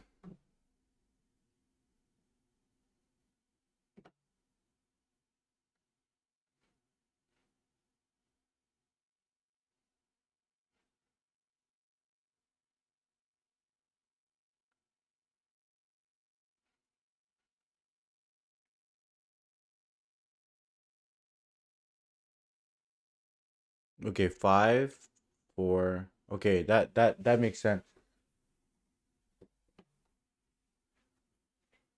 Yeah, I survived, man. Survived, thankfully.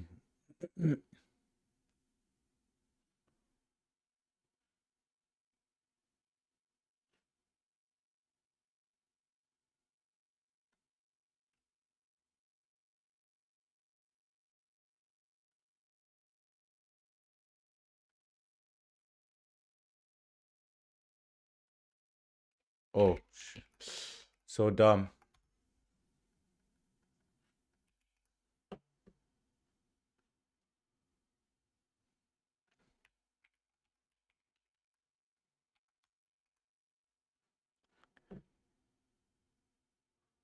Holy crap.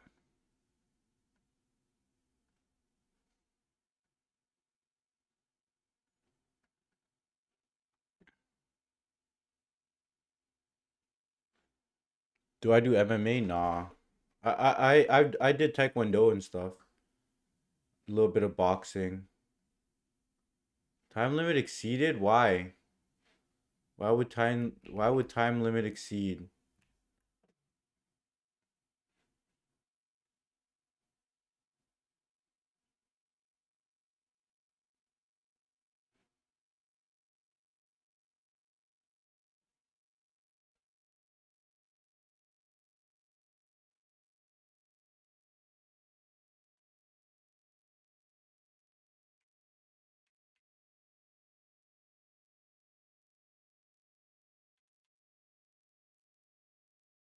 No, we can just calculate it. The highest is this minus,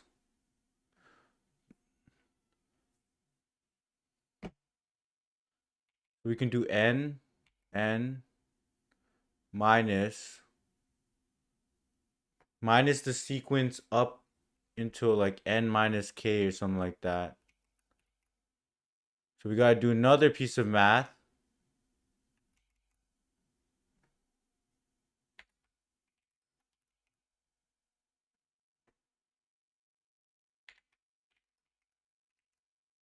Something like that. So we subtract this. That's the only math I know how to do on the spot.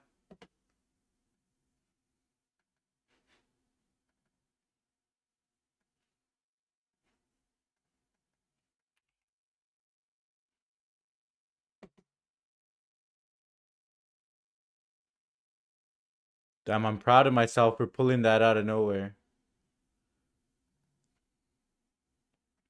with my limited math skills.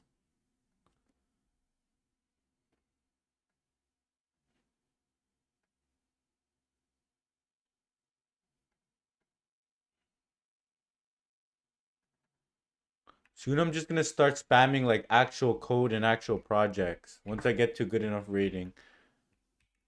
Come on, please, please, please, please, please. This is not my main thing, really, I'm a coder. Beast mode, lead code, beast mode, lead code, beast mode, lead code, beast mode, lead code, beast mode, lead code, beast mode, lead code, beast mode, lead code, beast mode. This is not. Holy, let's keep going, let's keep going.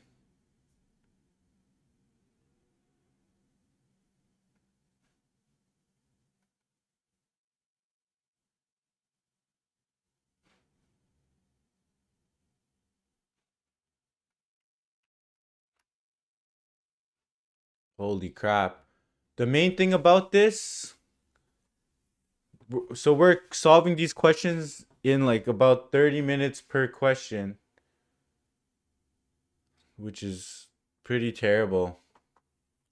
Okay, let's try to grind this last question in.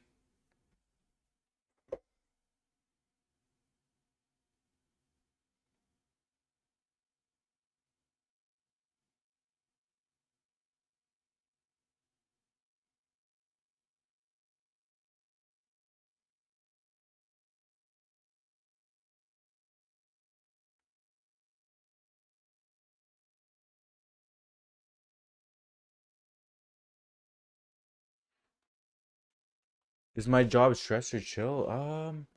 Honestly, it was a lot of stress figuring out all the context, but now that I'm ramping up, it's way more chill.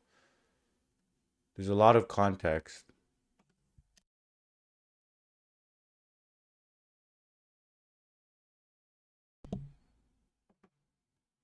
What percent of meta is balding? Lots, man. Lots.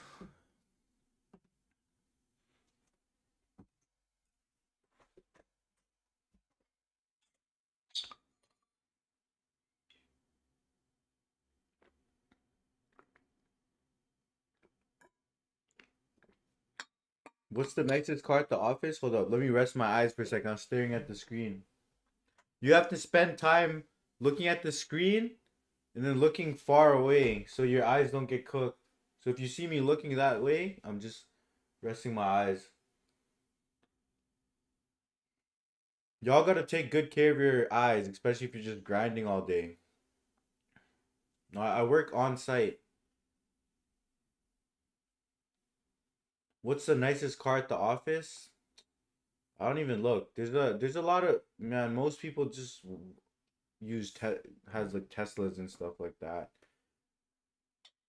Honestly, with any of the senior eng could buy whatever car that they want, but I guess housing prices are so expensive it doesn't even make sense. Yeah, everyone loves their Teslas.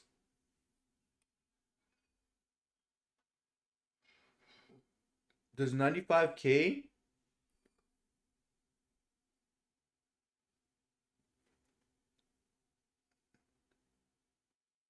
Serena, where do you work? Are you working at Big Tech as well? I think that's a decent refresher. You're getting an extra 25K every year. I feel like that's a decent refresher. Because what is the initial grant? Usually your initial grant is probably like 500K. So you get a refresher. I don't know much about refresher, but that's more than my refresher.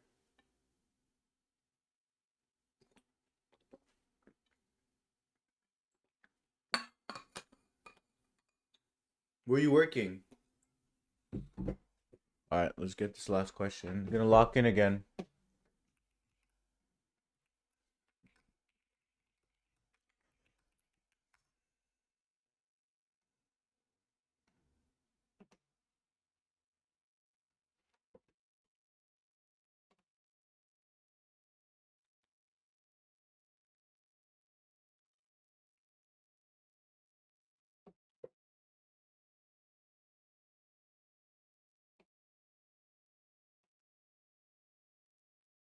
Chloe has planted a bomb in Snowden. The bomb has a timer that is initially set to B.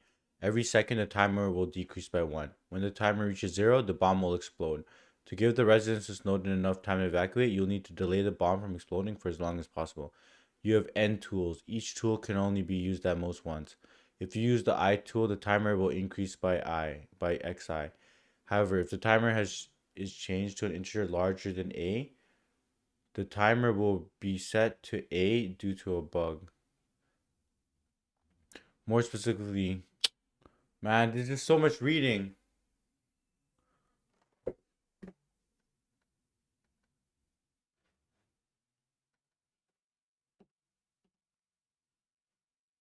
You'll choose some, possibly none of your tools you have not used before.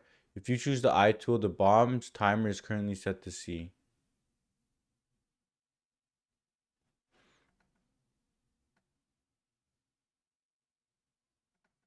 Okay. The timer decreases by 1.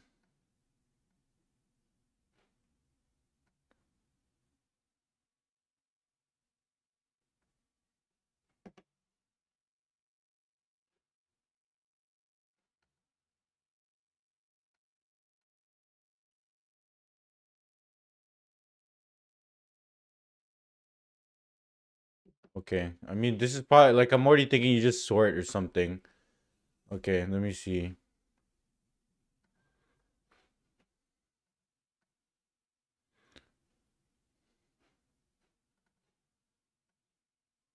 A, B, and N.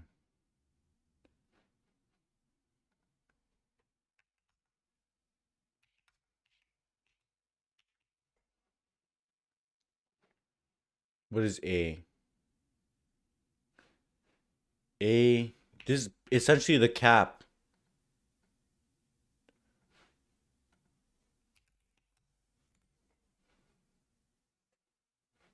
What is B? Initial value. What is N?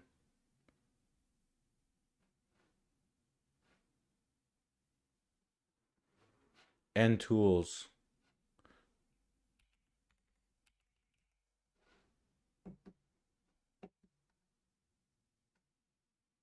I guess like the intuition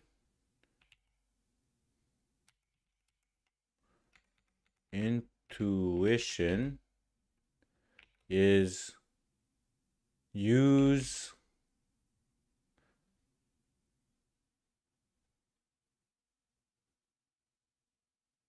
the larger values later, because the timer will only decrease.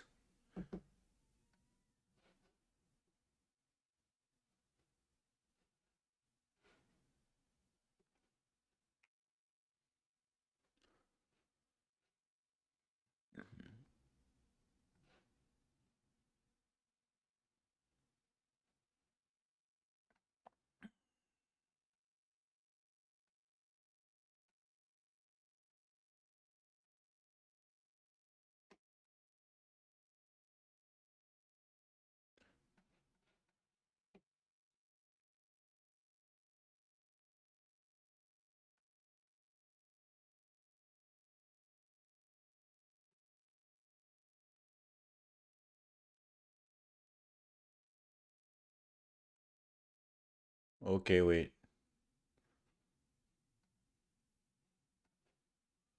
When do we need the bomb to explode by, or how long?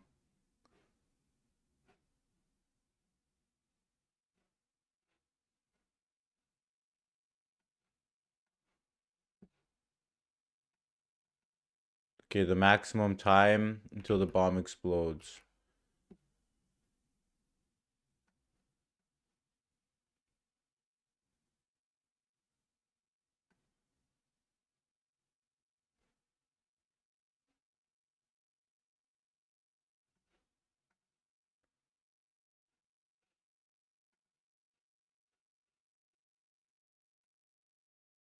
So, what's the input? Yeah, I think we just need to, it's just like some, we start at some value. What's the difference? Essentially, what we want to do is we can simulate this or just calculate it. We start at some initial B.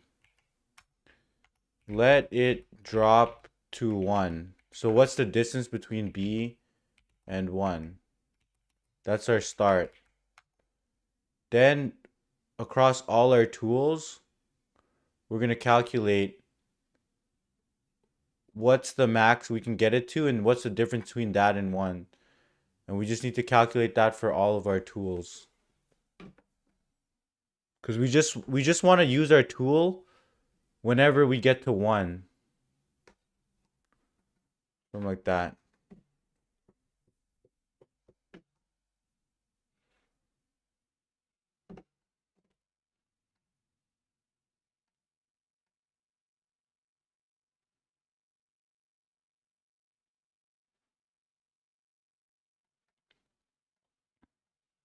But then we need to keep track of the cap. So we start at B. Yeah, so essentially we start off with B minus 1. Start equals B minus 1. Then we do plus start plus equal. We're going to do like min. Yeah, alpha, you got to ask these ones. Min of 1 plus tool I and A minus 1. Something like that. Yeah, if the wording wasn't crap, but that's what makes it hard. The like understanding what it's like, you see all this wall of text, it literally kills your motivation. I feel like that's kind of in real life too. When you have like all these requirements, usually a lot of the times it's easier than you think it's gonna be, but then it sounds like a lot up front.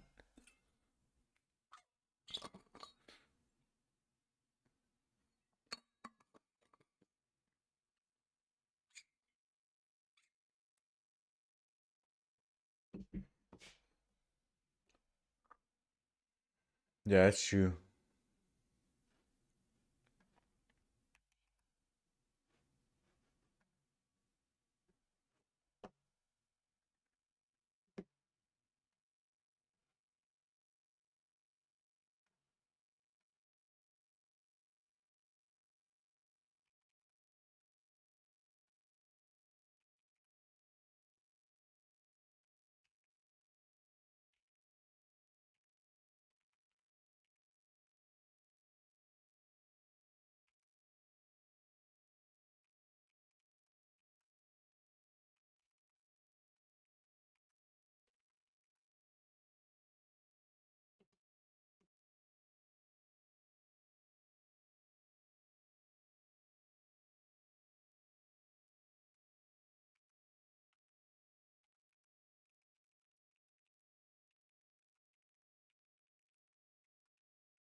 This is my last question of the day, and then I'm gonna do that mock interview.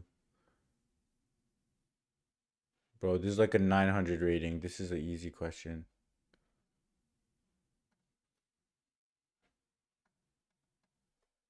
Honestly, I was getting like the 1,000 and 1,100 rating questions easier.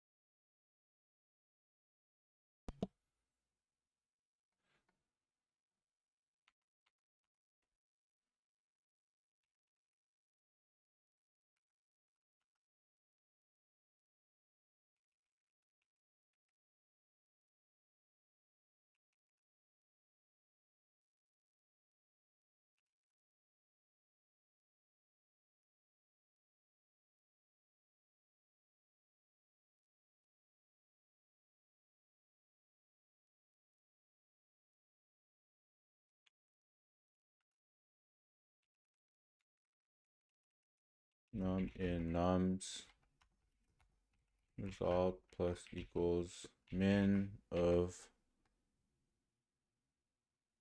1.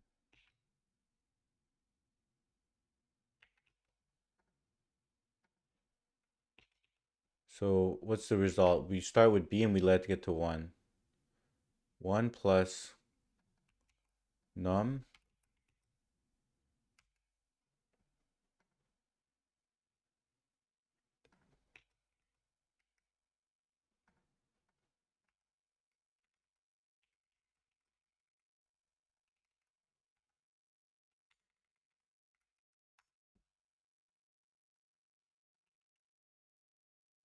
off by 1.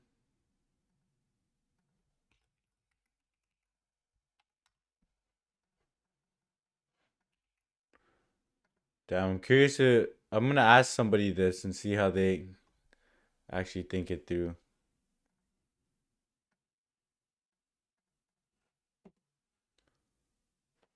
Come on, please. Let's go. All right. Literally 4 questions in 2 hours. Not a great performance, but good enough. Good enough.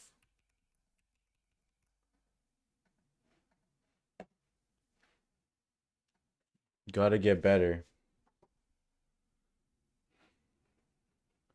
Okay, we're gonna get my friend online.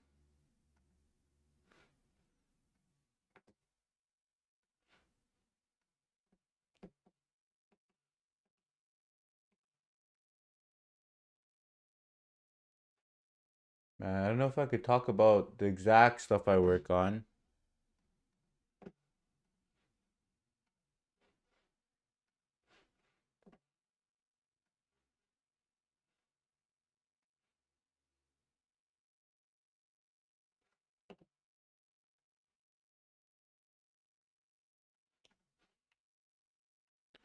Okay, we'll clear all this.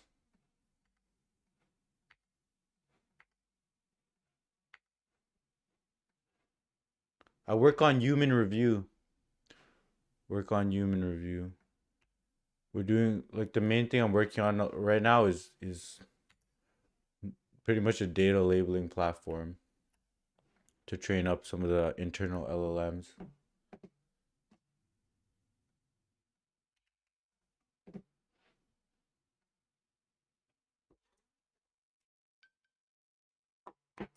Uh, give me give me 2 minutes. I'll be right back.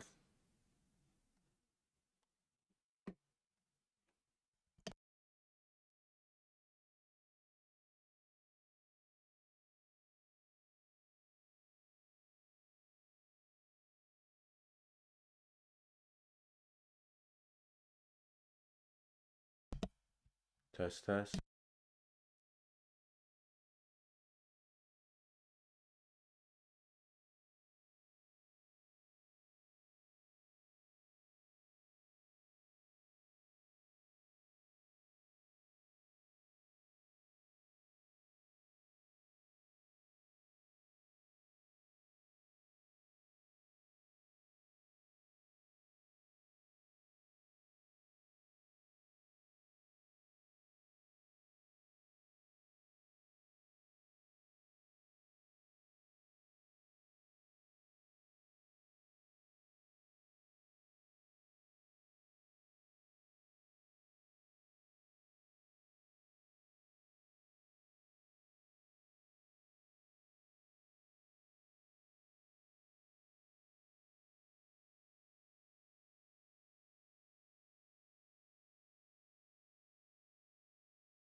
How to teleport? What's up?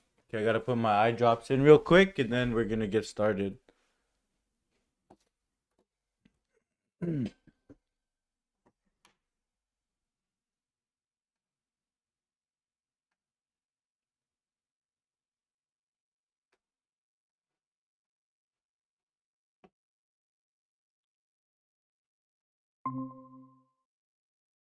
Mio, what's up, man? How you doing? What's up? What's up? I'm doing good, man. How about you? I'm good. I'm Bro, I good. realized yesterday that I put my name in on the um the coder pad. It's all good. You didn't leak anything like NDA stuff. Yeah, yeah, that's You true. only That's have to sign an NDA when you do the onsite, right? yeah, yeah, that's true. That's Yeah. true. Yeah. And you just said at a high level, they asked me technical and stuff like that. Yeah, yeah. You can Yeah. keep. All right. How's it going, bro? How's your day? Fucking just grinding. Yeah. You grinding too? Yeah, kind of, bro. Yeah. I went to the gym and shit, but yeah, after that I started grinding. Hold on, let me put on some eye drops. My eyes are burning. Now you're good, bro.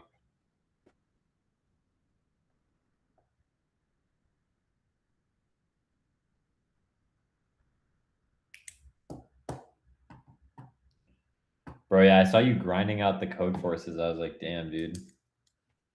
Have you done it? Codeforces? Nah, nah. Dude, I can only do like some leak code hards. I honestly can't do most leak codes without looking at the solution, bro. I don't think I can do competitive programming. Yeah, you gotta. Oh, it's just like a little bit of practice. You should be able to do it. Yeah, yeah, I know, I know. How many questions have you solved on LeetCode in general? Probably like a couple hundred, like Okay, 300 maybe. pretty good. Yeah.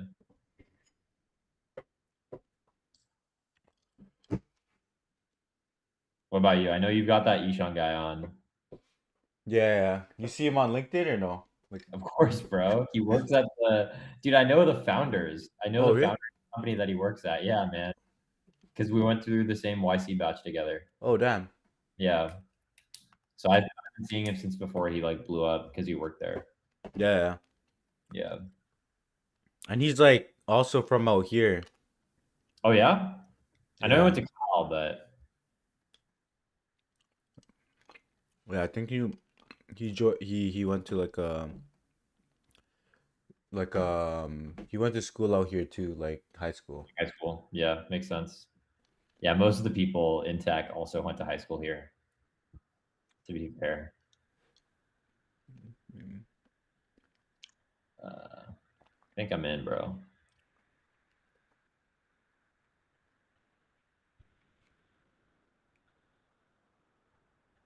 Oh man. Bro, when you told me the problem, I was like, oh bro, I'm stressing, man. This is cooked. Yeah, just practice it, look up some stuff, and let's. I don't know the answer, so I want you to guide it, the whole thing, and teach me. All right, I'll try. I kind of have a sense for how to do it for. I mean, because in all our companies we have to use that.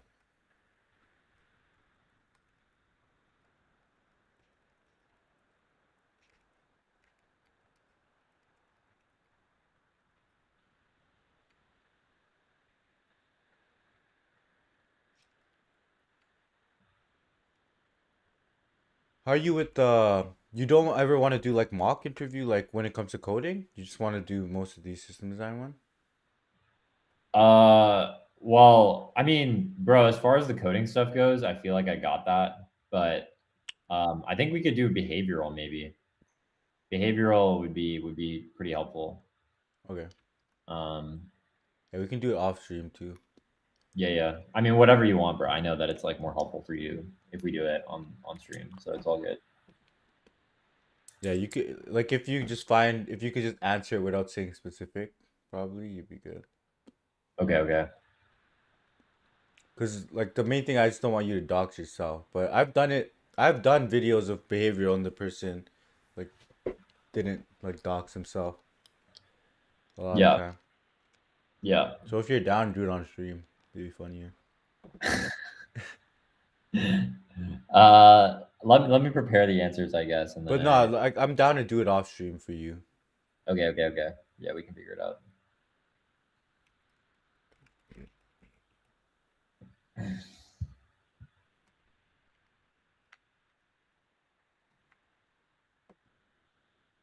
just changing the name of the stream. Candidate is preparing for Citadel, OpenAI, and Anthropic. Let's go.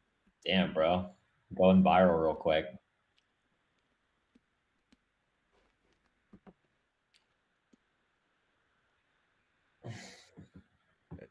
Bro, do you watch clavicular streams at all?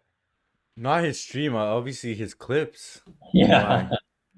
Nah, Let's nothing, go. bro. He's just been all over my feed, bro. And I Yeah. started watching the streams live. What? So funny, dude. Damn. What do you go on? It's on Kick or something. On Kick. It's on Kick. What Yeah, does he I'm do? in. He just brings on girls and stuff. I mean, sometimes he brings on girls, sometimes he brings on rappers. Um, yeah, and then they get up to no good. It's on Kick, right? So he's kind of like can just do whatever he wants. Do whatever, yeah. There's still limits like certain graphic stuff. And like he can't like inject himself with gear. But but most stuff is chill.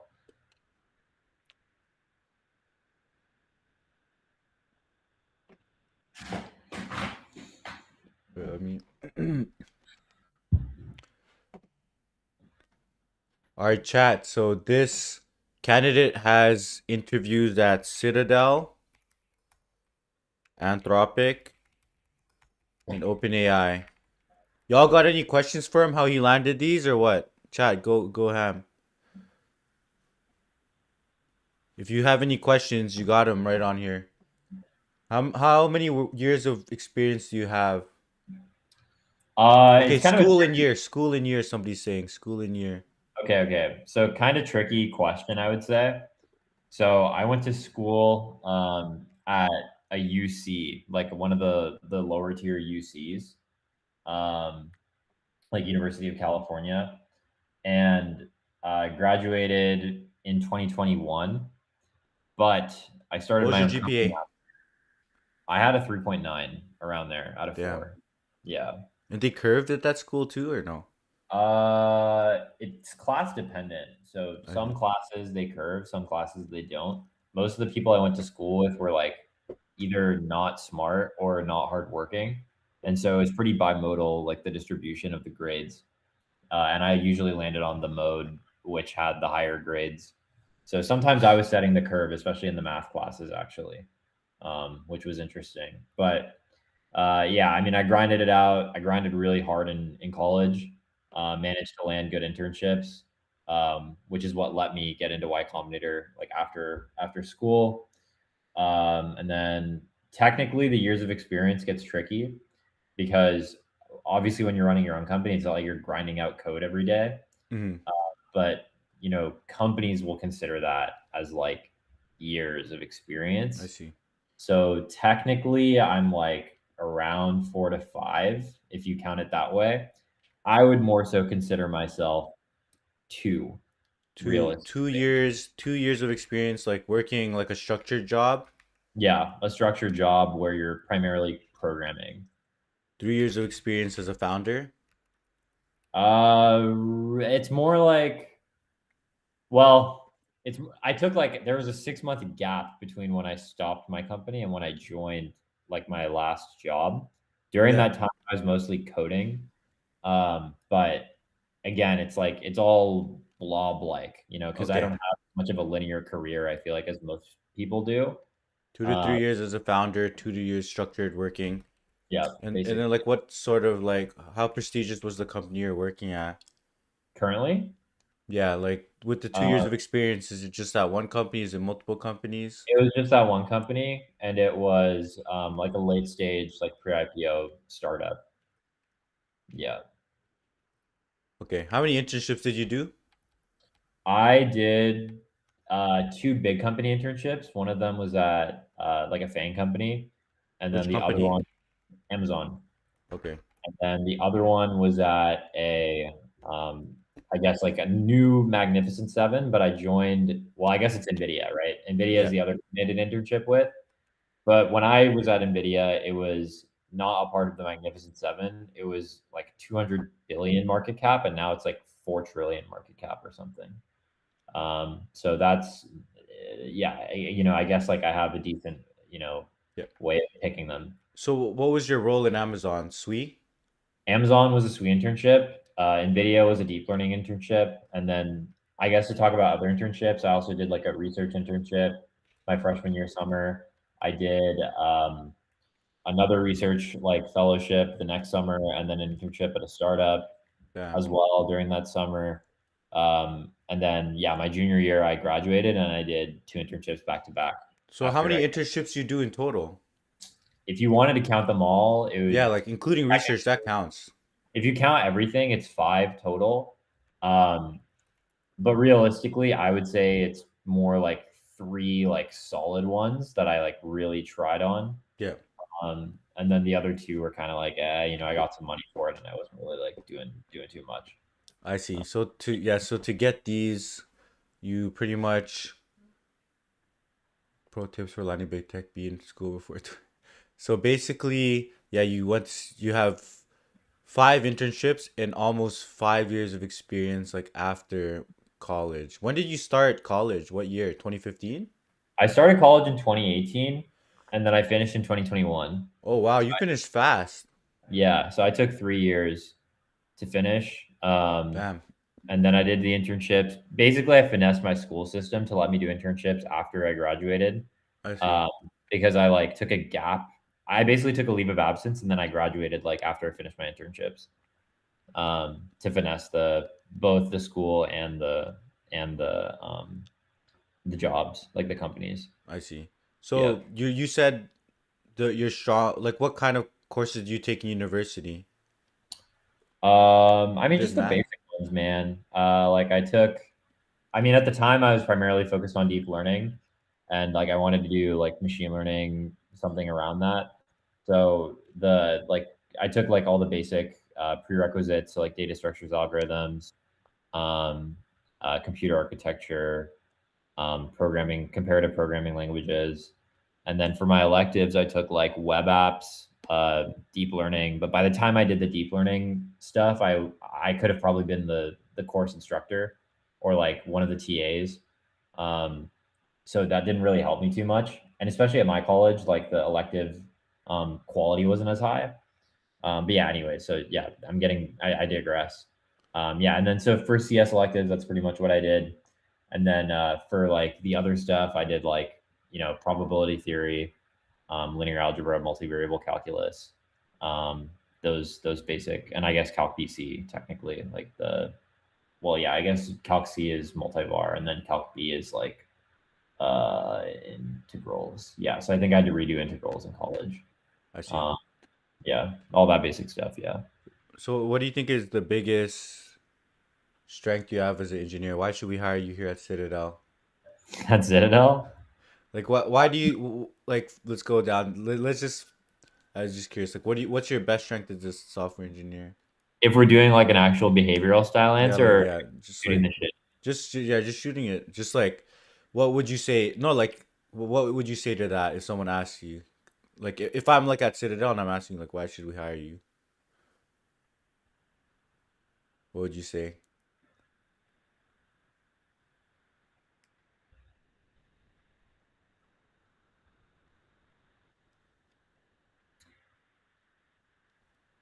I probably have a deeper understanding of like how to build products because I actually went through the process of building multiple on my own.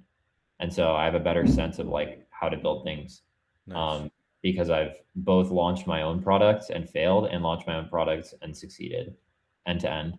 The vast majority of engineers have not done that, even if it's within their own company. And if it's within their own company, even if they're staff level, usually the idea was already given to them. There's like a certain limit to the amount of ownership you can have if you're an employee, and that amount of ownership is like uncapped when you're not employed. And I've had that level of ownership much before I had the technical ability to do things. I think that's the truth from an engineering perspective. Nice. No, that's a pretty good answer. Like, what is that process? You said you have a deeper understanding of find out what works and what to work on. What's your process for finding what to work on? um, like if it comes to like choosing what to work on, Because that's what you said, right? You have a better understanding because you've of what to work on. I think that's what you said. I think it's different Like, do when you have a you're better product sense? Yeah, I think that's more so what it is, yeah.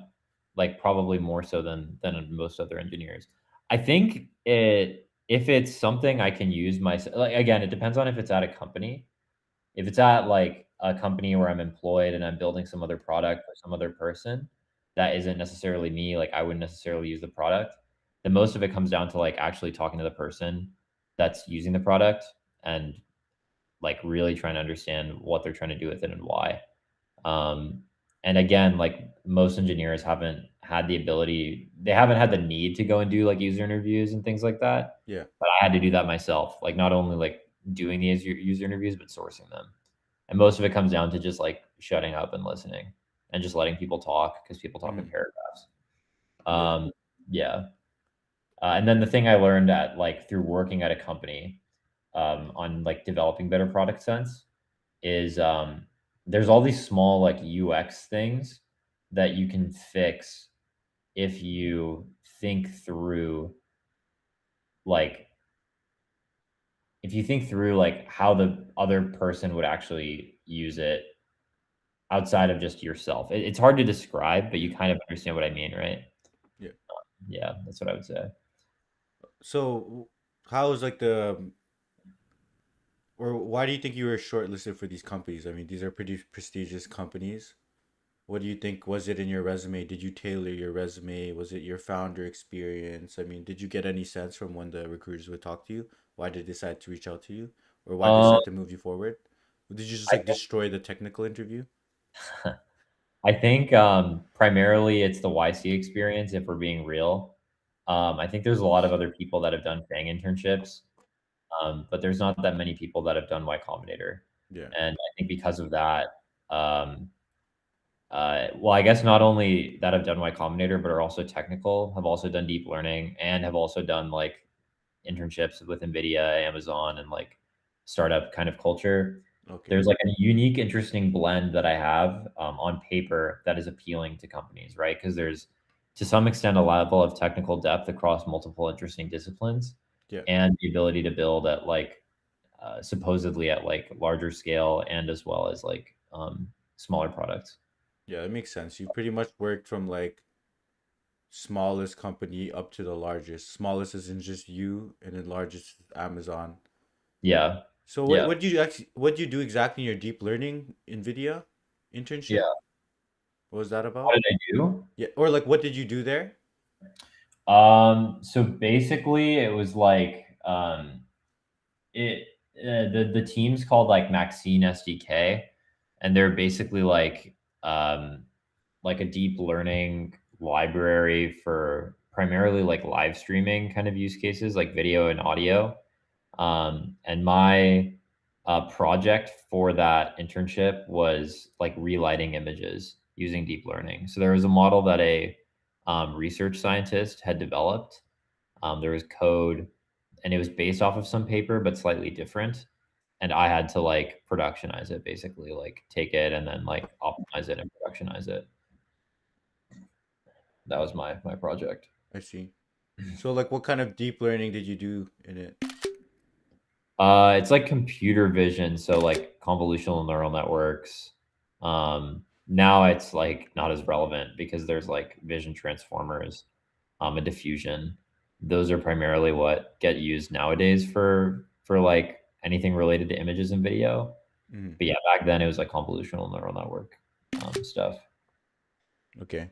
Last question would be why should we not hire you? Why should you not hire Yeah. me? Like ironically, or like again, like a serious answer, or like a No, it's like like it's a real interview question. really. Why should we not hire you?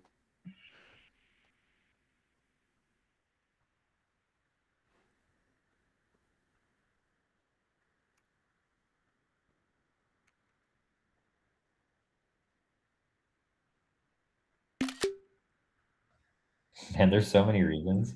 It's a hard question, bro. It's a hard question. There's so many reasons, right? Um, This gets asked at hedge funds, so actually, yeah, that actually gets asked. Fuck. apparently. Um,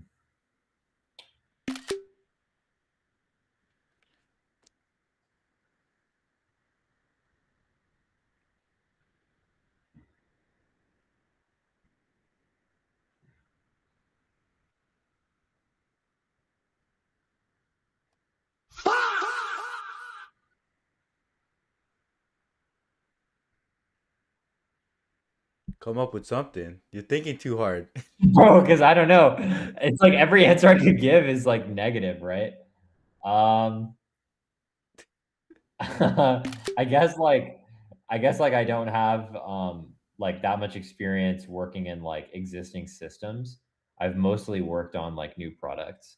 And so working within existing systems and like refactoring code and like diving extremely deep into legacy code to understand how to build new features on top of it Mm, is something I haven't really done as much of.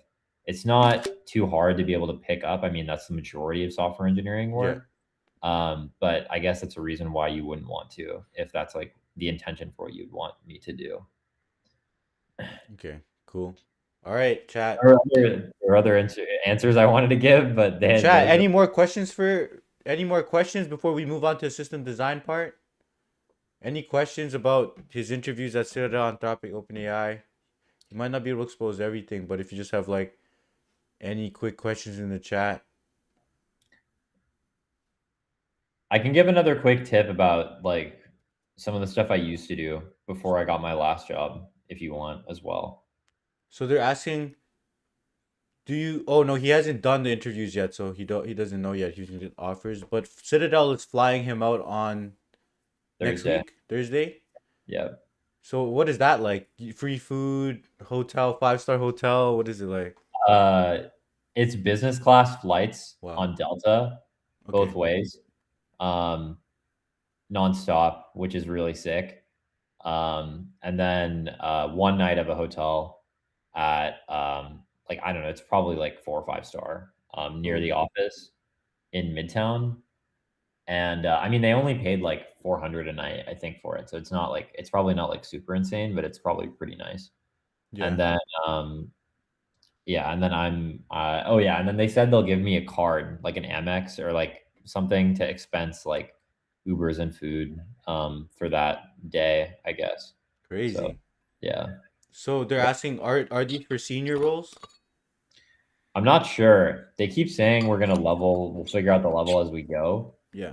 Um, Candidly, I think I would probably I'm not sure if I could meet the senior bar.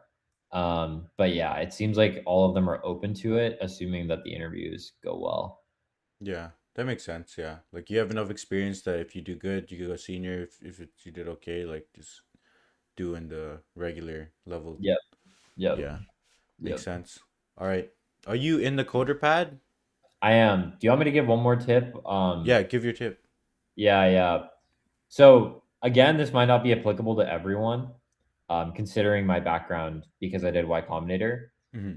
The way I got my last job was through cold emailing. So I cold emailed my way into getting like the OpenAI research like residency interviews. I also cold emailed my way into getting my last job directly by like emailing the founder. So I like applied online, got rejected, emailed the founder, got an interview, and then Yeah. I got the job. I think people probably are underestimating the value of that, just like grinding it out and like cold emailing like the founders directly, especially at smaller companies, if that's like, you know, something you're interested in. At larger companies, it's trickier unless you have something special about you that they would be interested in. But yeah, that's something to keep in mind, I guess. This time it was way easier than last time, like so much Yeah. easier. It's kind of incredible. But yeah. Like now the job hunt has just been really easy for you. You just submit and you're just getting everything back. The majority of them, yeah. It's like if I apply to like the majority of private companies, I can get interviews. Like I pretty much know that like if I really, really wanted to get a job, then I could purely because of like the resume, right? Like I could at least get the interview at most places Yeah. that are startups, private companies at least. Public companies, again, it's trickier, but yeah, like there's a certain level of security that I have because of the things I've done in the past. Yeah. Before job hunt it was a bit harder. You tried and you were getting rejected left and right.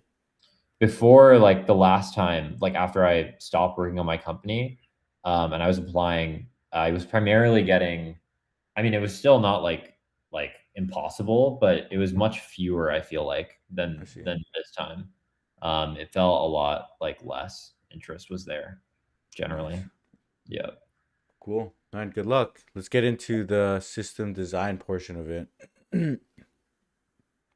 So You're on the coder pad, right? I am, bro. Yeah.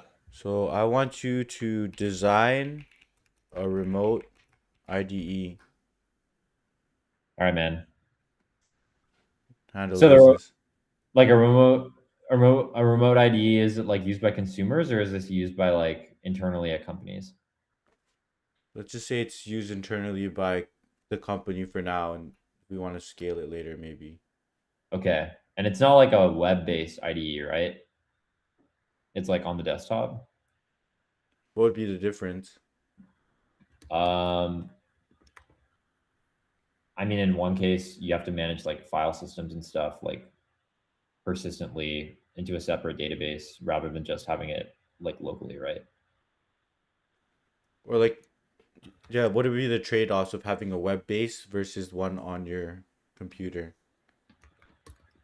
Like I said, I mean, like as far as I know, the web-based one, you can't just store those files directly on your computer. You should probably store those like within the cloud, Mm-hmm. um, like within metadata, and then also in like object storage. Rather than, but if it's on your computer, then you can just have the file system like for your computer, be the storage layer for all those files. And then your execution is slightly different because you can just send, I guess, the information that you need, Yep. right? Okay, let's go with the one since this is gonna be for a company. Let's do which one do you think we should do? If it's for a company, it's probably on your computer, right? Sure. That's what I Yeah, would let's say. go with that then. All right. Um, okay. Okay. And then let me draw this out. So we have a remote IDE. It's kind of like VS Code, I'm assuming. Yeah. Okay. So we got like the file system over here. We've got the editor, like the code over here, and then we've got the terminal here. Okay. And then they would run the code, I guess, like up here. Yeah. Okay.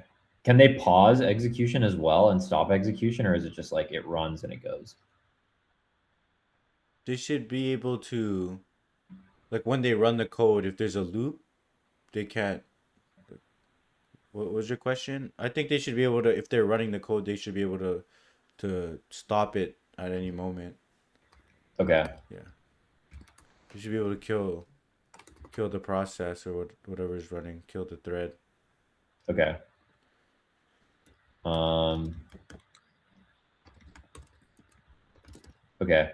And so since it's for the company and it's on your computer, then we don't need to worry about like sharing any of these like execution environments, right?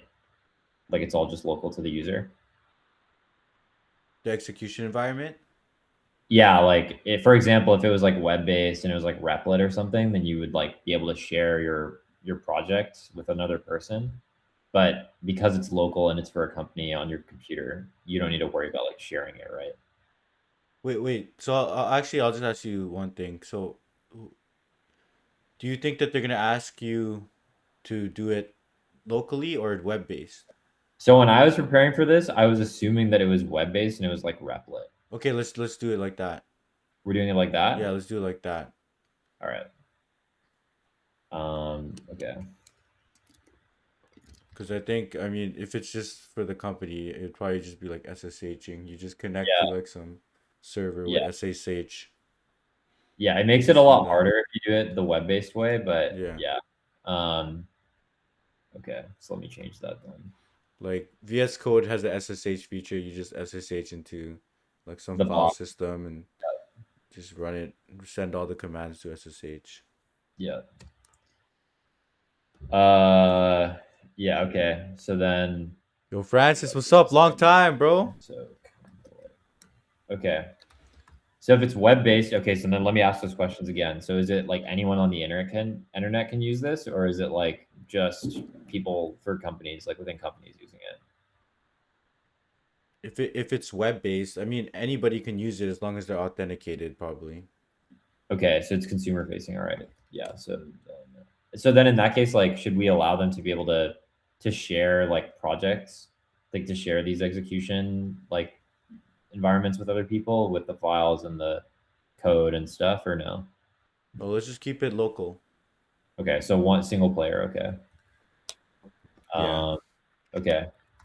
So then in that case, they should be able to like add, modify, and edit files, right? Yeah. Okay. And directories. Um, okay, web-based, single player. Yep. So they can stop and start the code. They should be able to like install packages and stuff, right? Probably. Okay. Um, okay.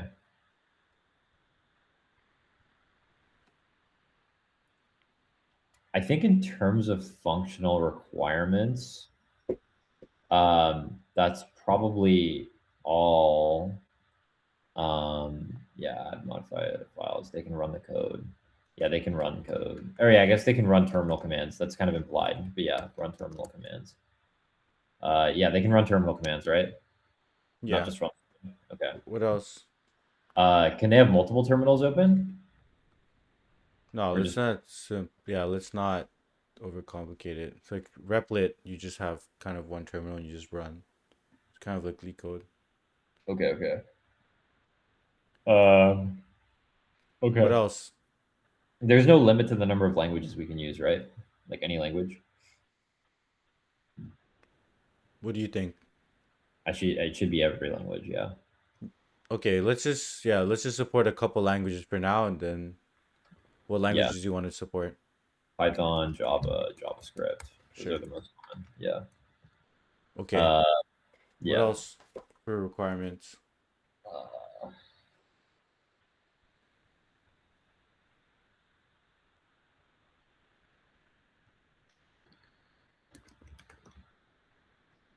Like what happens when they run their code? oh yeah, it should be able to stream the results right to Yeah. the user. Like they should be able to see their output. Yeah. Yeah, and it should probably stream in real time Yeah. instead of just wait and then you see. Yeah. Yeah. Okay. Uh, okay. Yeah, I think that's okay. So they can add files, they can edit the file, they can run the code, they can stop the code, they can type commands in the terminal, and they can stop that. They can install packages. The output will come in real time. It's one person. I think this is fine. Yeah, I think for requirements, this seems reasonable to me. Okay. What's next? Yeah, and the non-functional requirements. Non-functional. All right. So there's cap theorem, scalability, um, there's latency, and then there's security. So for cap theorem, we should have the service be highly available um, because we want to, I mean, users will expect to be able to like run commands and write code like always without necessarily it being like um, completely consistent all the time. And then scalability. What? Sorry, could you repeat that or could you explain that further? Yeah, yeah. So I think uh,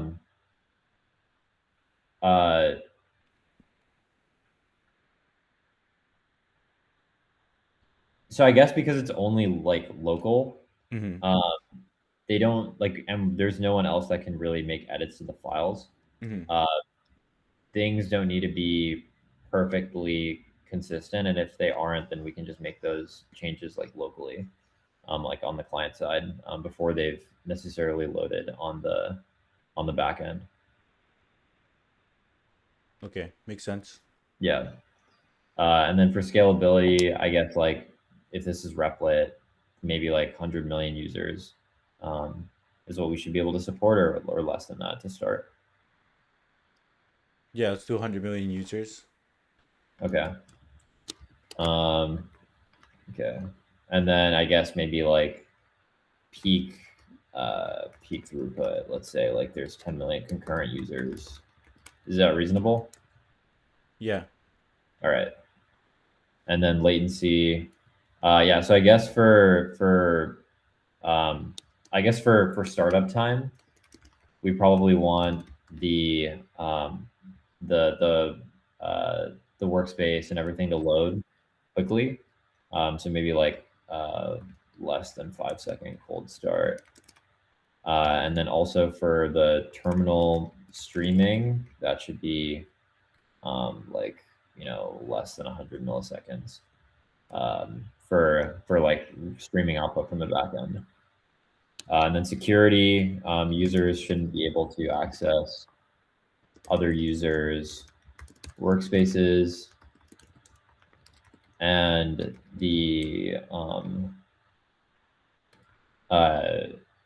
and users should not be able to run like malicious code. Should be blocked from being malicious to the greatest extent possible. Yeah. Okay. That seems reasonable. I guess for replit. Makes sense. Yeah, I think that's good. Okay. All right. Yeah. Okay. Cool. And then moving on to core entities. So we have because we're doing this in the web and we need to like persist the files, then we would need to have a concept of like a project. So again, like we want them to be able to have like multiple projects, right? Not just one. Yeah. Okay. Yeah. So then like a workspace, and within that workspace, you have directories and you have files. Sure. And then I guess for the actual code execution, we would want to have like a sandbox most likely, which would be like hosted by us as like some sort of container to run the code securely. And within that, I guess like processes that are running as well. So what are core entities? Are these database entities or just parts in the system? I guess these are parts of the system. I mean, the only real entities that we'd have as like database models would be these three, like the workspace, the directory, and the file. Okay. And I guess the user is like the last one. But yeah, these for sure need to be like modeled in the database, and then these two are more so just like data things that we kind of need to worry about, like high level as like concepts in the system. Okay. Sounds good. Continue. Yeah. All right. So then I think for that kind of solves it for core entities. And then moving on, so we're going to get to the API layer. So I think in terms of the APIs, there are multiple like interesting things going on here. The first is that we have like a I guess I didn't ask about this earlier, but do I need to worry about like user authentication and like managing that whole system, or can I just assume that we're using like JWTs um and like session tokens, and then I don't need to worry about like how we actually like. Just explain to me in 2 to 3 minutes how they would log in, and then how like the auth flow, and then we could assume that it's auth after that. I see. Yeah, so I mean, yeah, I mean, we'd probably just have some auth service, like Firebase auth or something like that. The user would put in their email and password that's encrypted. And then if it gets matched in, like whatever password they put in with the encrypted version of what we have of their password in the database, then they get returned like a signed token that would like represent their authentication token, and then that would be used in any further requests until it expires. Yeah, and then they would need to re-authenticate. That's like kind of high level how it would work. So they would store the token on the front end? Yeah, I mean, we would have the signature of like the JWT, like how you get the JWT produced on the back end, but on the front end they would store the JWT, and then that would just be in like session storage or local storage. Okay. Get used in future requests. And then when I send an API request, like where do I attach it, and then how does it get used? Yeah, so it gets attached in authorization, and then I guess because we're using JWT to be a bearer token, and then this is where the token would go as like a header within all the REST API requests. But yeah, again, we would need to have a REST component, which is like the file system management.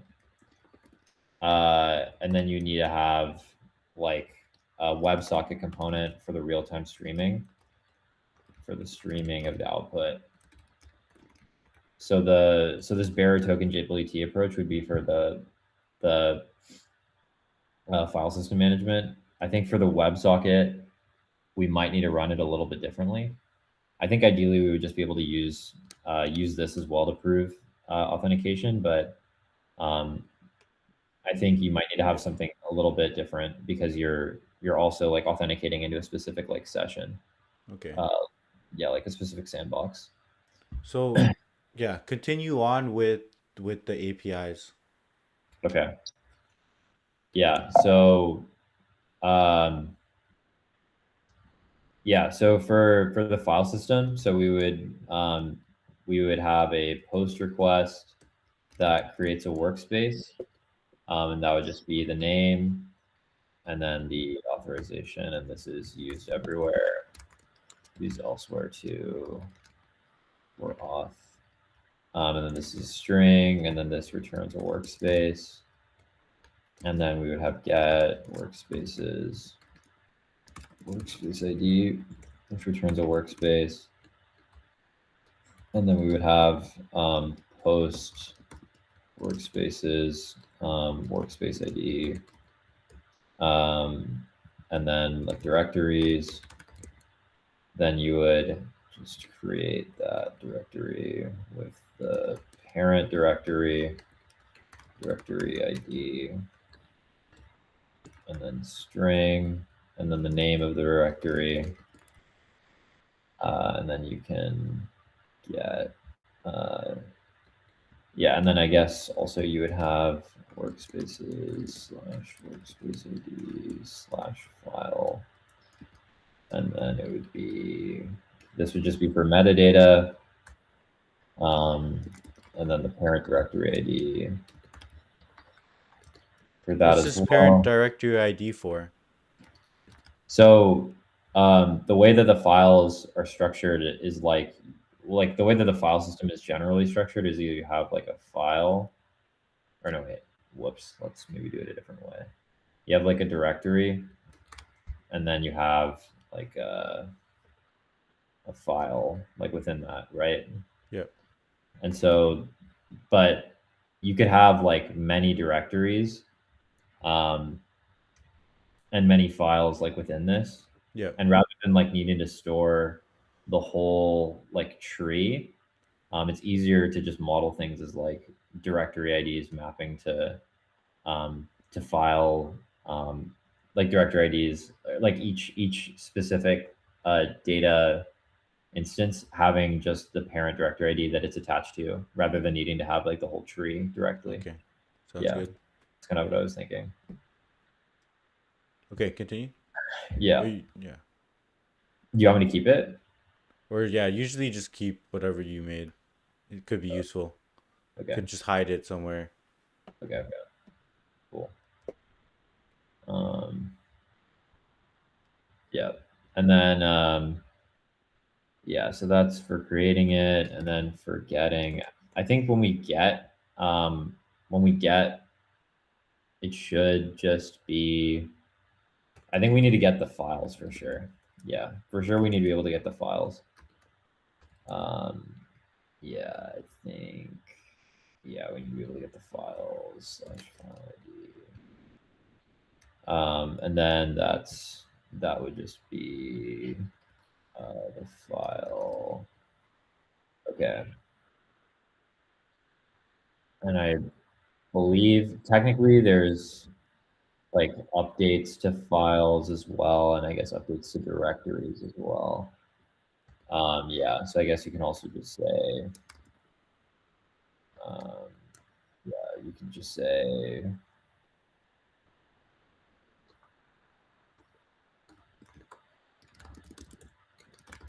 workspace ID slash directory slash move. I guess, yeah, maybe let's just do put workspace ID directories. Yeah, let's just do this as well. And then name. And then slash directory. And then the same thing would be for the file. What's happening? We have so many workspace ones. Yeah. I guess maybe we don't need to have the workspace be the base because each of the files will already contain it. Yeah, you do need to have it for this. You do need to have it for this. Yeah, I think for this, yeah, I guess maybe you could just keep it separate, but yeah, I guess you could keep it separate. We put direct files.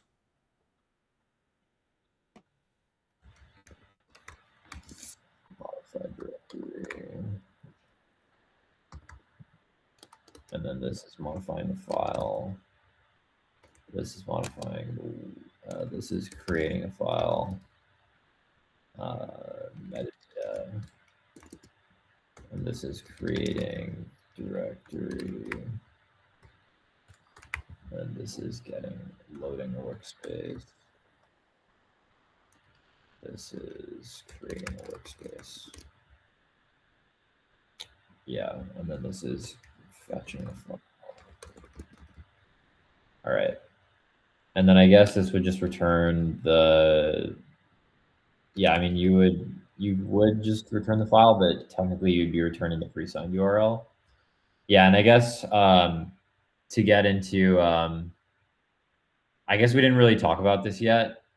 I guess like how big can the files be? Like, should we have a limit on how big the files can be? Well, what do you think? Well, the files are just text, right? Yeah. So how usually probably it's gonna be under like a couple thousand lines of code. Is that a big file or no? What do you think? Nah, that's pretty small. That's like I think a couple kilobytes, realistically. Um, yeah, technically we could keep that just directly in a database instead of having to separate it. Um, I guess it would just put a lot of load when they're making edits, especially later. Um, yeah, it might be easier still to just keep that separate so that we're not like overwhelming our database down the line. Is that a decision that I can revisit later, or do you want me to figure out like how to do the file storage now? Sorry, what are we talking about? So basically, like I'm kind of debating the trade-off between storing the files directly in the database or having a separate like object store like S3 where I would store the code files. And then the database like Postgres would just be for the metadata of the files and the directory like relationships. Yeah, I mean you could pick I can which pick. one. Okay. Yeah, because then it will change your whole data model. I mean, you already wrote a bunch of APIs, right? Will that change it or no? No. I mean, Okay. these APIs will be the same regardless, Okay. but the file itself, like the actual data of the file, would be stored separately. This is all just metadata. Okay. So you have metadata for loading the workspace, creating the directory, creating a file. Okay, modifying the file. Modifying directory. Okay. And then the next one would be like adding, like writing to the file, basically.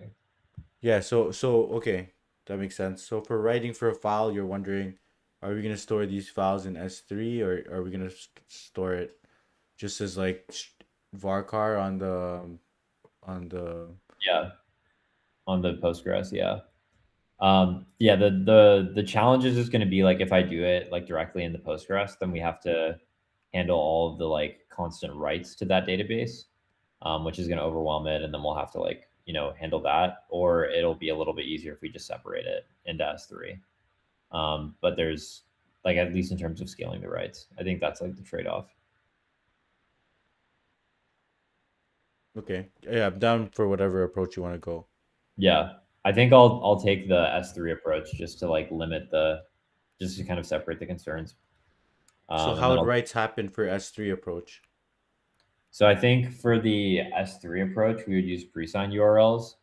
Um, so we would need to, when we fetch the file, when they open it, we would get a pre-signed URL that they would write to, and then when they write to a file, that would just write directly to the pre-signed URL.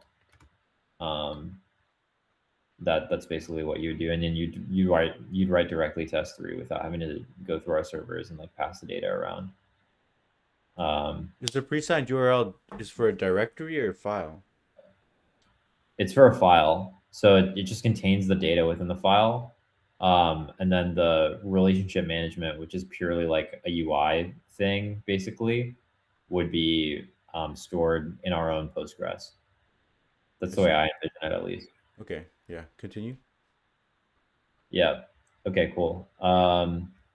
Yeah, and so then the next thing is the WebSocket. So because we want to have the output be streamed live real time, um, we need to use WebSockets. Like REST won't be fast enough to do that, and so I guess what we would need to do. So we need to have like client sending messages, uh, client to server, and then server to client messages, and then this is what that is. So I guess uh, the client to server messages that we want to support are commands that we're running. So like running a command, um, and then running, this would be like stopping process. And then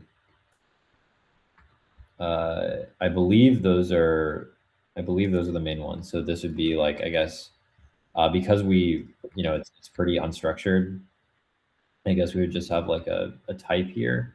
So it'd be like start, and then it would be like the command, and then this would be like just string. Okay, hold up. Like, why do we need WebSocket for the so we're using WebSocket only for terminal output? Yeah, for streaming the terminal output. Yeah, Okay. because we want it to be real time, right? Yeah. But isn't that just one way where WebSocket mostly for two-way bi-directional communication? Well, you need to be able to stop the commands, right, as well. Okay.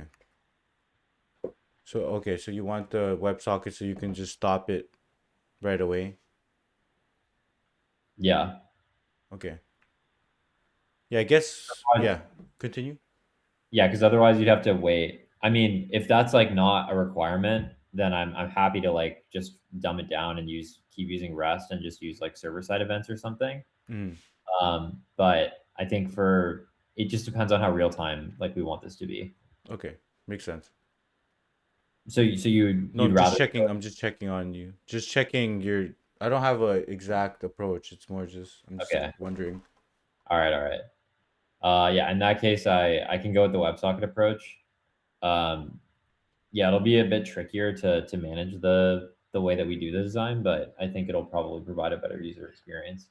Yeah. Uh, yeah, and then to stop the process, yeah, because it's not necessarily like leak code either, where like the code is short running.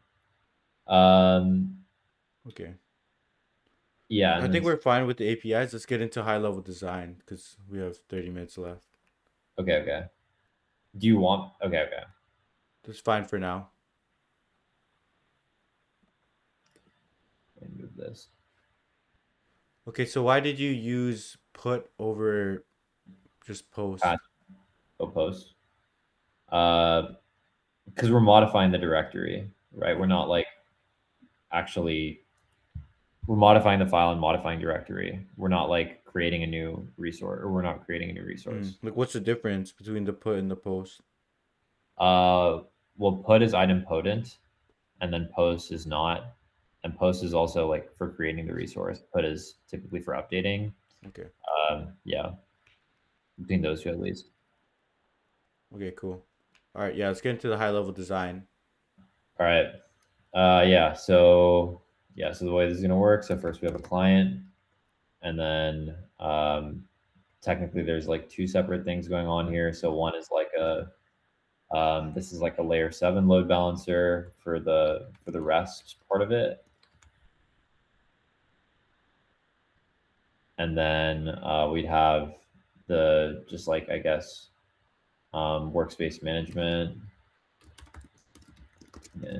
service, and then we are doing this, and then we'd have the Postgres database. Oops.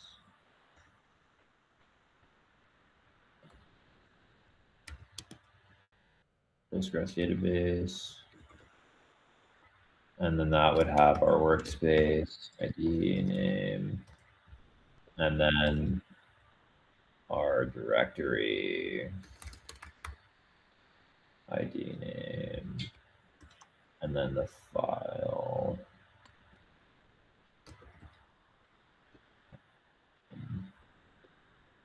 Yeah, so this would be file ID name, and then parent directory ID.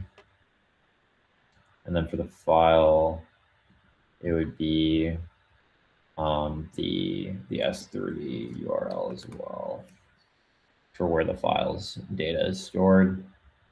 Oh yeah, and then the parent directory ID as well for this one. Parent directory ID. And then these are connected. And then for actually creating the files, we would have a connection to S3 to get the presend URL, and then return that to the client so that they can upload their data. I believe this is kind of how that would work. Yeah, and so then that would be for creating and making edits to the file like workspace itself. And then now for getting into the uh, for the WebSockets. So then we'd have an L4 load balancer, as they're on different network protocols. And then we would have just a WebSocket connection, the WebSocket server. So what's the difference between an L4 and an L7? Yeah, so basically the like REST and like HTTP and like WebSockets, they run on different layers of the network stack. Yeah. So with HTTP, you want to go with the layer 7 load balancer because I think it has more features related to handling like authorization headers and like all that sort of stuff. But with the WebSockets, you don't get those features as much because of where it sits on the network stack. Because it's, I think, just a raw TCP or UDP request, like but with like a little bit more like packaging on top to make it a little easier to work with. Okay, sounds good. Continue. Yeah.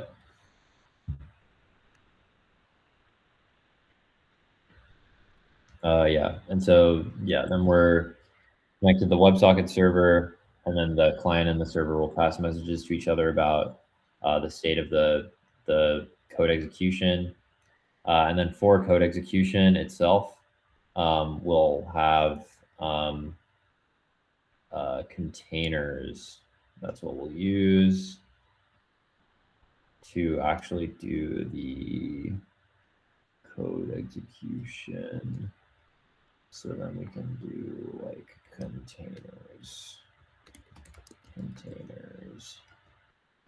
And then we can just create more, and then we would have specific. Well, I guess you wouldn't have it be specific runtimes. I think you just have like one container. Um, Ideally, each user would have its own container, but I don't think that's how that works. I think that'd be too memory intensive. So you just probably have users connected to um, specific containers. I think maybe for now we can just kind of dumb it down and Why do we need to use containers? um, so well we have like a few options for how we want to do the code execution. Sure. There's we could use the simplest way would be to just use AWS Lambda, and that would just provide us with like a simple way to execute code hosted by AWS. It's a fixed like environment, so it would be easier to manage user like code from getting out of like hand in terms of the memory usage or runtime if they accidentally had like an infinite loop. Mm. Like we could time them out. Um, and also like if it is like malicious, then it wouldn't necessarily affect the rest of our like system.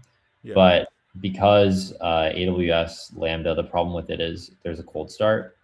It might be better to consider using something like Docker containers or Kubernetes containers, um, because it'll be faster. Or I guess there's three options. There one is the AWS Lambda. Sure. Two is I believe like virtual machines or like micro VMs, I believe Mm. is what they're called. And the third is like containers. I think with the micro VM or the VM, like each virtual machine is like it has its own operating system. Um, and like all of the resources, it's all like each virtual machine has that. So it's heavier weight, but the containers are a lighter weight version of that because they share the operating system and then they share memory. So there's a Mm. bit less partitioning in terms of like the security of being able to like partition user executions, the user processes, but you get the advantage of them being lighter weight and easier to spin up because you're sharing like memory and you're sharing the operating system. And I think for that reason, it's probably best to go with the containers because you get the fastest startup time, Yeah. you get the lightest weight, like memory I see. usage, and we Okay, can so handle those security somebody in concerns. the chat said have one container and then everyone uses the same container. Is there what about that? Is there any problems or is that fine? I don't think we can have one container and everyone uses the same container. Why not? I imagine that the especially if we have like 100 million users and 10 million peak users, I don't think you could support all 10 million users with one container if they're What all if we running. just have like two people on one container, like sharing one container? Um, like if you have multiple people on one container, Yeah. Can we do uh, that? I think you can do that. If you, uh,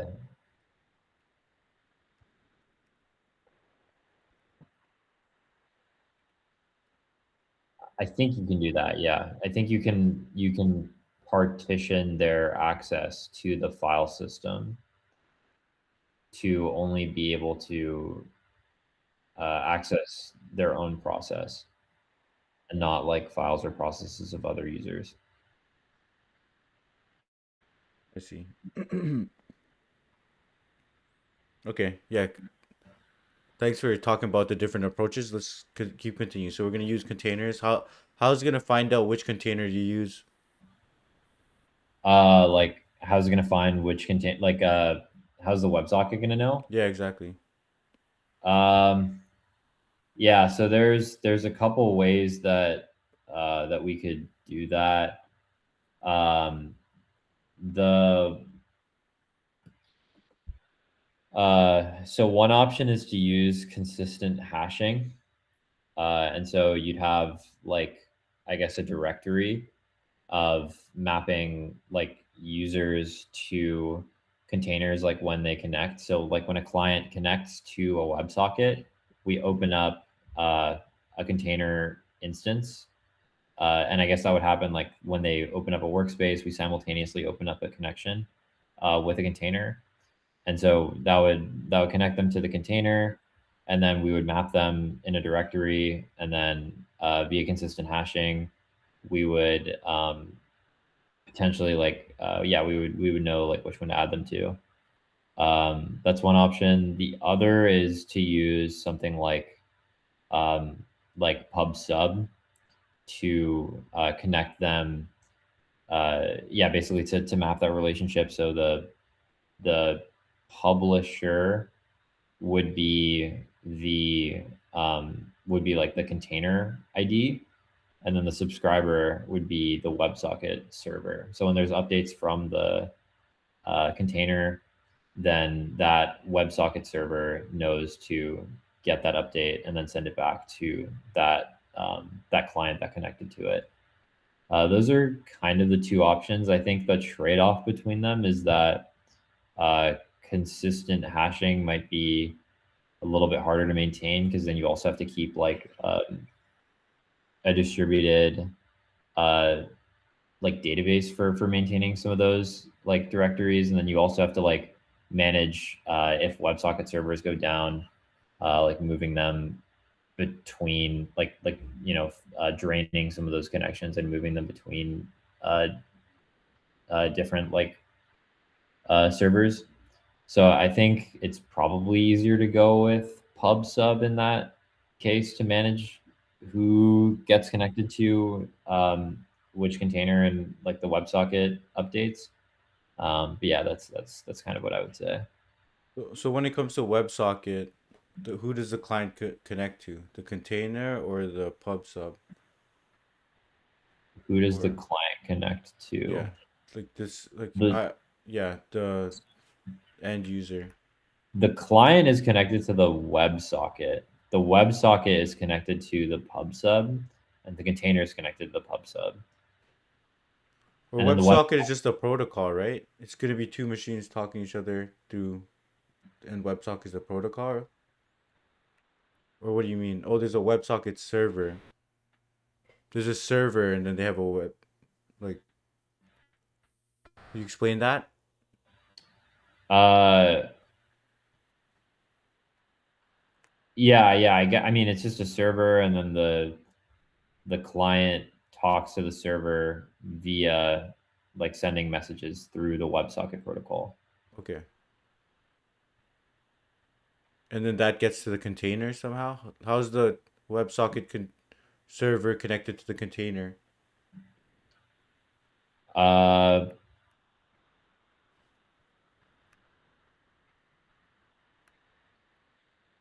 I mean, can it connect directly?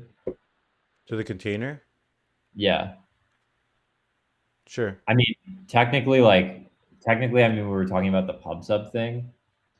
So if you have the pub Yeah. sub thing, then it would really more so be like it's connected here, and then this is connected here. Okay. It's more so like that. That way you can like scale the WebSocket servers later. Or Yes. let's go through the flow end to end. Like somebody creates a file and then all the way from they create like a simple hello world to running it. Let's just Okay. make sure this is working and that you can like trace it. Yeah. So the way I'm thinking it would work is the user creates, I mean, yeah, so they would create a workspace that creates the workspace here. that would also simultaneously, either if they're creating or getting a workspace, or I guess, yeah, when they're creating a workspace, this does nothing. It just creates the workspace there. Then they would click into the workspace within their UI, and then that would open it, which gives them the file system like this UI over here. And then that, when they're fetching the workspace, when they're fetching that request, that fetches the workspace for them and also simultaneously opens up a connection to a WebSocket, like a server where they're like, they have the bidirectional communication and it's constantly open. Okay. Yeah, the connection is open. Then they would create a directory, then they would create a file, and then that is just an empty file. And then when they want to write to a file, they would get, or I guess, yeah, when they create, when they want to write to that file, they would open that file using the get file ID, which would fetch the pre-signed URL, and then using that pre-signed URL, I guess, like, um, uh, yeah, that it would just it would pull every couple of seconds. If there is a change in the document, then you would upload that persisted to S3. Um, and yeah, when you fetch that file, you also have the S3 URL to it. Well, let me see, actually. So when we get the file, when we create the file, when we're creating the S3 URL. Wait, so where are the files going to be stored? So when they ask for a workspace,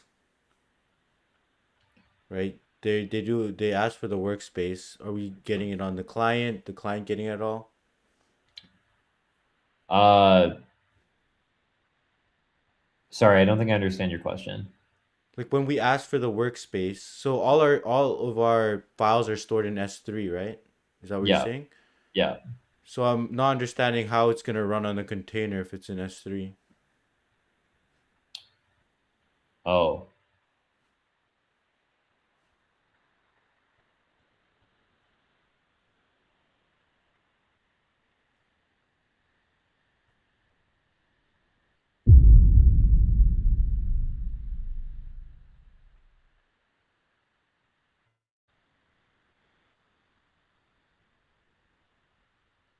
I guess the container would have to talk to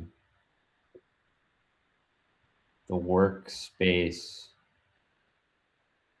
management service. Oh, somebody! Oh, he needs some milk.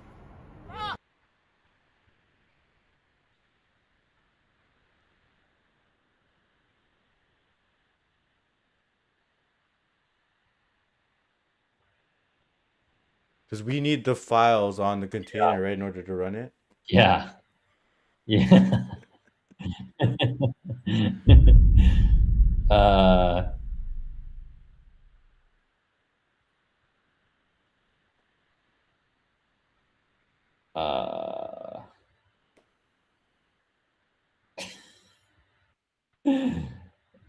uh, Maybe let's not use S3. Maybe let's not use S3 and let's just store it all in the database. And then we can have the container directly read the file. Yeah, maybe let's just do that instead.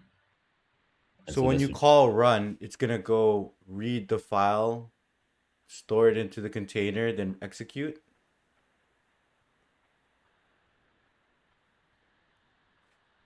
uh,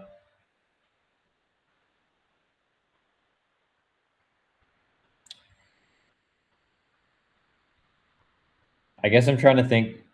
I don't know if it's better to just pull all the files on request. It's probably better to pull all the files when you open up the workspace into a container and then map it for that user. But then yeah, I guess you could do that simultaneously. Um, yeah, that part I'm not sure about. Hold on. Let me see. Yeah, okay. So when we connect to the WebSocket is still a server. It could hit the database directly and just fetch the files that are necessary. and load them into a file system. But then you somehow need to keep that in sync, because if you make changes to the files at all in other parts of the, like in other files, then you want to make sure that these stay in sync. I guess you could have, would you have changed data capture there? Is that maybe how you handle that? That seems, yeah, maybe. Uh,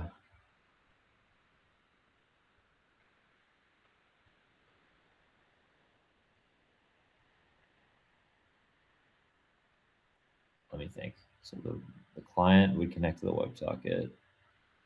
The WebSocket would have to pull a container. Yeah, I would have to say like, hey, I want a container. And the container would be connected to the pub sub. And the container would also have to hit the database to load it in, to load it into memory. Do we have to give the container our database API keys and stuff and security, like username and password to our database to access it then, right? Like that user container? Yeah. Yeah, then I guess we can't, I guess we have to load it in ourselves and then pass that in. But that might be, I guess it probably won't be. Like would we want a container where the user is running whatever code that they want to access our database directly? No. Yeah, I mean, I guess I'm just having trouble like figuring out how you would keep the database in sync with the current state of the, like how you keep the container file system in sync with the current state of the code.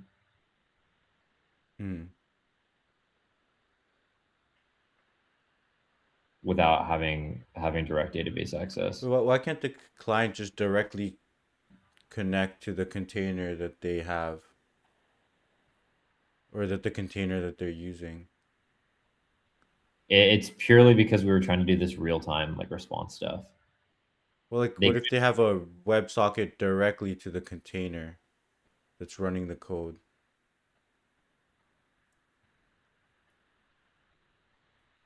Or some connection directly with the container that's running the code? If that's like allowed, then if that's like a possible, like a technically possible thing, then yeah. I think it might be. I don't know. Yeah, I mean, honestly, when I was looking into this design like beforehand, This design you're getting? well, this is a more messed up version. This is the design I tried to make. Yeah.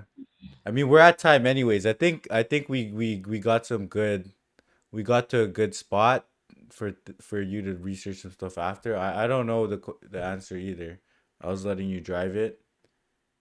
So, yeah, how do you think you did? What would you change differently, and what do you think you need to research? I mean, dude, I have no idea what I'm doing with like the file system stuff. Like I had no idea how to maintain that. I think I was just drawing like, I think I was leaning too hard on just like pattern matching and not thinking deeply enough about the specific problem. Because I don't understand WebSockets well enough. I don't understand like what the L4 versus L7 actually is. I just know that it's a thing you have to do with REST versus WebSockets.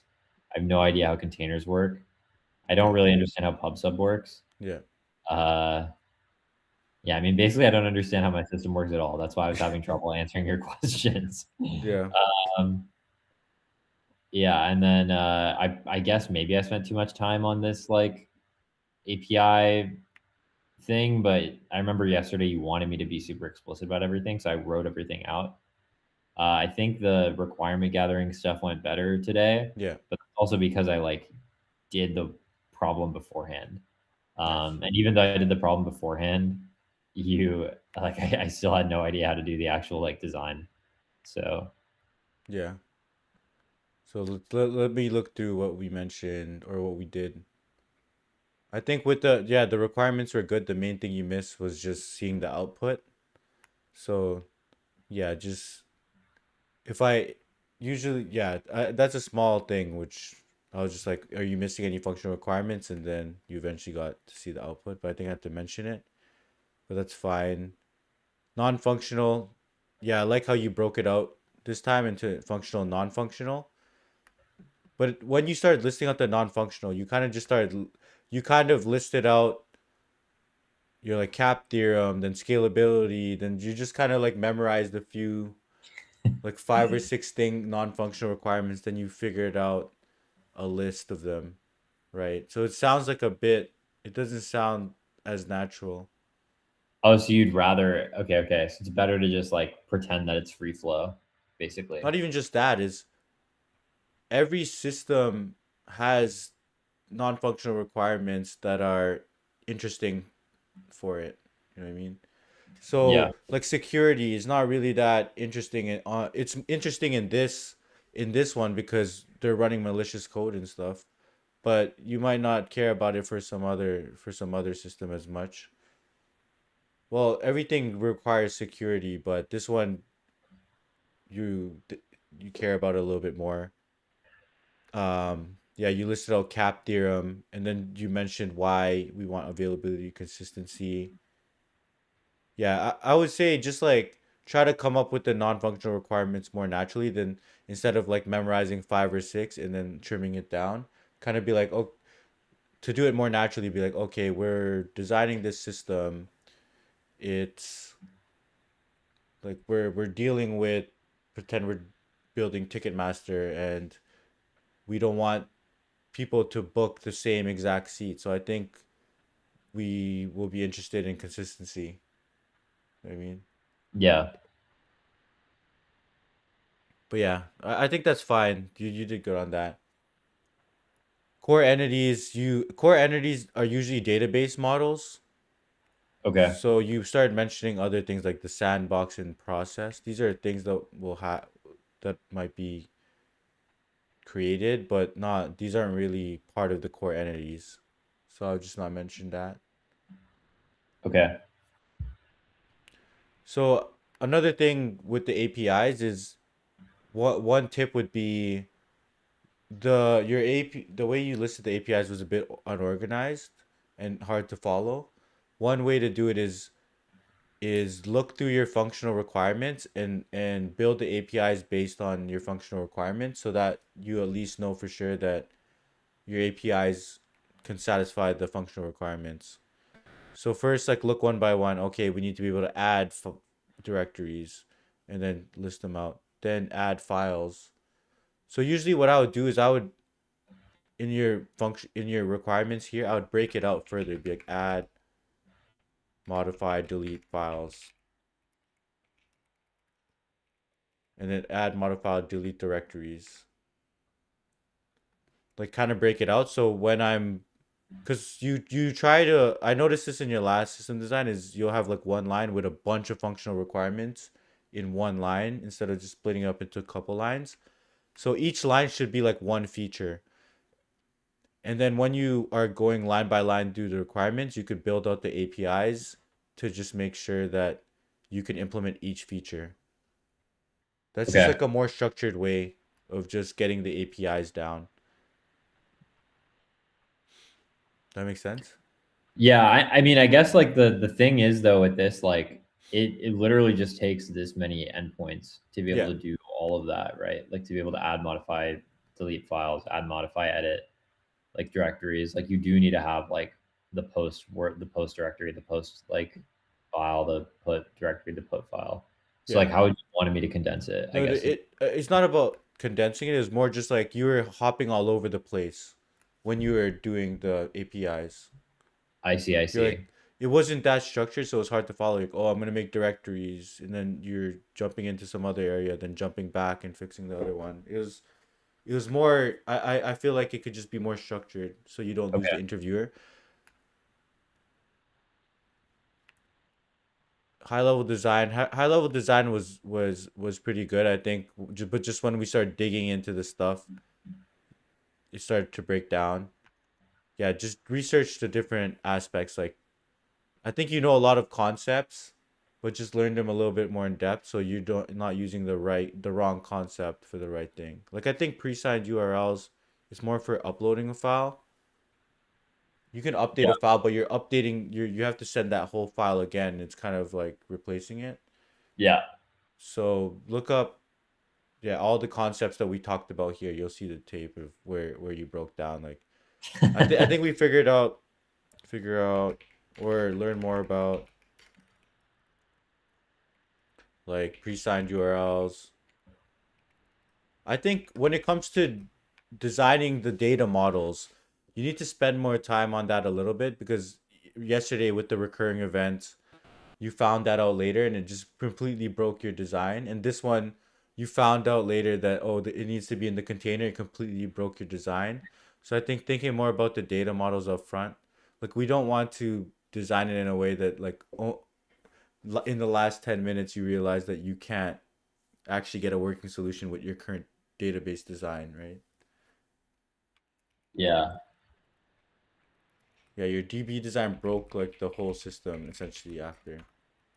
Even with the recurring event thing, it kind of was similar. But yeah, I think overall, just yeah, study WebSocket a little bit more. WebSocket and containers. But I think yeah, once you get that, you're gonna be good. I think you have a good flow. This is actually a harder one. I need to Yeah. look into this one as well. But yeah, Yeah. you did a lot better than yesterday too, You for think this is sure. better than yesterday? This one's a harder question. I'll ask you a different one maybe on the weekend where it's like more medium level, Yeah, because I yeah. kind of have to look this one up too. Yeah, yeah. This one's pretty brutal. And I'm tired as hell. I was like zoning out. Nah, you're good, bro. Yeah. You're good. Wait, I guess I do have a question for you. I Yeah. mean, like we can shoot the shit a bit. Like, Yeah. how how was I supposed to? I guess I have two questions. So I guess the first is to directly address your feedback. Like, how am I supposed to think about, like, how do I correct this mistake of like not thinking through the data model up front and like screwing myself later? Like, how do I fix that mistake? Let's talk about that first. The data model up front. Okay. I think one way would be would just be building a very simple architecture at first and then just going through the flow. Because I think when we went through the flow here, we started to realize that your design wouldn't work. Like your API design and data model wouldn't work. So one way would just be you by the end of it you've already wrote all of this and then you decide to do the data flow. So usually what I do is I'll have like the simplest design, and then I'll walk through the request to response flow and just make sure that I could achieve all the functional requirements based on the simple design. Then start looking for bottlenecks and start adding all the extra components to make sure that the system scales. If that makes sense. So basically, you're saying the way to avoid that problem is by not like assuming you're correct up front, and Or then just like starting simpler. yeah, and just thinking about how it's gonna work end to end. You're gonna have this Yeah. API call and it's gonna do this, and just try to think of it end to end, the request, the response, and all the interactions. Okay. Okay. Okay. Okay. Yeah, that makes sense. And then the last thing I guess would be like, in this specific problem, how was I supposed to load the file system in? Like, like how is that even like possible? How do you load the file system in and maintain the changes as the user makes them within the file system of the container? Are you just supposed to pass? You can't pass that information all to the WebSocket server, right? Within the message, that would be crazy. Like yeah, I was thinking that you're gonna have some container, because I don't really know how to do this one, but for design leak code, you kind of pass the code into the request and it Yeah, will run it on container. but that's easier because it's one Yeah, file, yeah. right? For this one, I feel like you would just make a direct connection to the container. Like you would have one container that's running like it's yeah, you would have one container and you just are uploading your files to that container and you're running it on that container like But then that gives directly. you, but that trades off latency for complexity, basically, right? Like the latency of the response. For where? Because when you're connecting directly to the container, the response is going to come back as like a REST response, right? It's not going to be like a WebSocket streamed response, right? Or no, like you'll have a I was thinking you have a direct connection to the container. Yeah, but that's I guess, but you're not getting it back like as a stream like you would with the WebSocket, right? It would still only come back once the code is finished executing, like it does with LeetCode. Well, they can have any protocol connected to each other. Like you can run whatever server on this container. It could be a WebSocket protocol, it could be HTTP protocol, whatever. I see, I see. So it's just connected directly to container. I'm thinking maybe as you make changes, it's uploading to the container, and then maybe it's also uploading to S3 on the side, and just making sure like yeah, maybe it uploads to two different paths. Like it uploads to S3 the changes, but also updates directly on the container, something like that. I don't know, honestly. I have to Okay, look okay. this one up. I'm gonna run your design through ChatGPT and figure it out. Like I'm gonna upload all this All right, and bro. check All it out. right, thanks. But yeah. Cool, man. Well, Yeah. I'll hit you up this weekend. We'll do another one. We'll figure out another one to do. This one Yeah. was good. I had no idea how to solve it. That's what I was saying at the start. I was like, you have to lead the way. I never ever looked at this type All of right. design a remote IDE, design replit. If it was design replit, I mean, like the simplest way would just be just almost design it like leak code, and every time they click run, you're sending all Yep. these text files, and you could just assume that it doesn't get too big, and then it Yeah. just runs it. You just find some container to run it. Yeah. Yeah. All right. All right, Sounds man. good. Yeah. Thanks, man. Okay. Yeah. Good Let me luck. Good know. luck on studying. I'm gonna. Yeah. You should like take pictures of this and just run it through the AI and see. Oh, I already did beforehand, but with a different version of this. I see. Yeah, yeah, All yeah. right. Cool. All Okay, right. See you this weekend, man. yeah, Peace. man. Yeah. Yeah. All Later, right. man. Good job.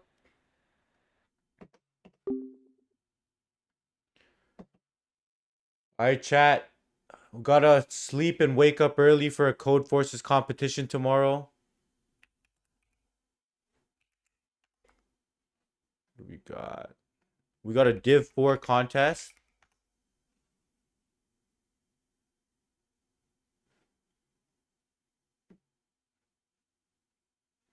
We got a Div 4 contest starting in 7 hours and 55 minutes. So I literally gotta sleep. I'll wake up and I'll probably stream some more tomorrow. But thanks everyone for tuning in. Div 4 is like the bottom tier. It's gonna be solvable. It's gonna be way easier. If anybody needs mocks, just message in the mock interview channel. But like I'll run system design on more people. But thanks for tuning in. What rank you gotta go? So for Div 4, you just have to be under 1500, I think. So you can see it right here. So 1400. 1400 or less. I don't know about the other ones, but yeah. Yeah, I gotta start. Yo, I haven't done system design in so long, so I'm rusty as hell. So, but I'm gonna start doing them a lot more. People find them a little bit more interesting. So yeah, we're gonna get into it. And I'm tired. But yeah, Alpha, we should just like run basic ones on each other just to ramp back up. So then once we ramp back up, we could run these on random people and give proper interviews. But yeah. All right. Thanks everyone for tuning in. Alpha, yeah, let me know if you want to do a system design on the weekend. I could run one on you. Yeah, I could. I'll tell you what to study first too, so that you could just like at least research it a little bit. Cause I don't want to ask you something out of random. Like I told this guy, oh, I'm gonna tell you. Okay, yeah, we can do next. I told this guy that we're gonna do design IDE. Go look it up first, cause otherwise, I mean, who knows how to design a remote IDE straight off the spot without doing a little bit of research? So I gave him a little bit of heads up, and that's what he came up with. Not bad, not bad. But thanks everyone for tuning in. I'll catch you on the next stream. Peace out. Peace out. This is not my main thing, really I'm a coder. Coffee stains and in my chains, I am such a loner. San Francisco bases got me slowly taking over.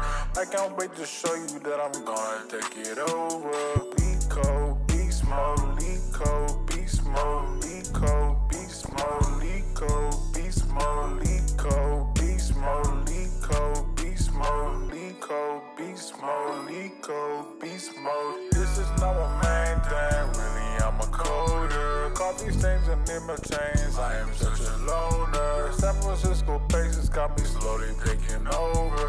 I can't wait to show you that I'm gonna take it over. Lead code, beast mode, lead code, beast mode, lead code, beast mode, lead code, beast mode, lead code, beast mode, lead code, beast mode, lead code, beast mode, lead code, beast mode.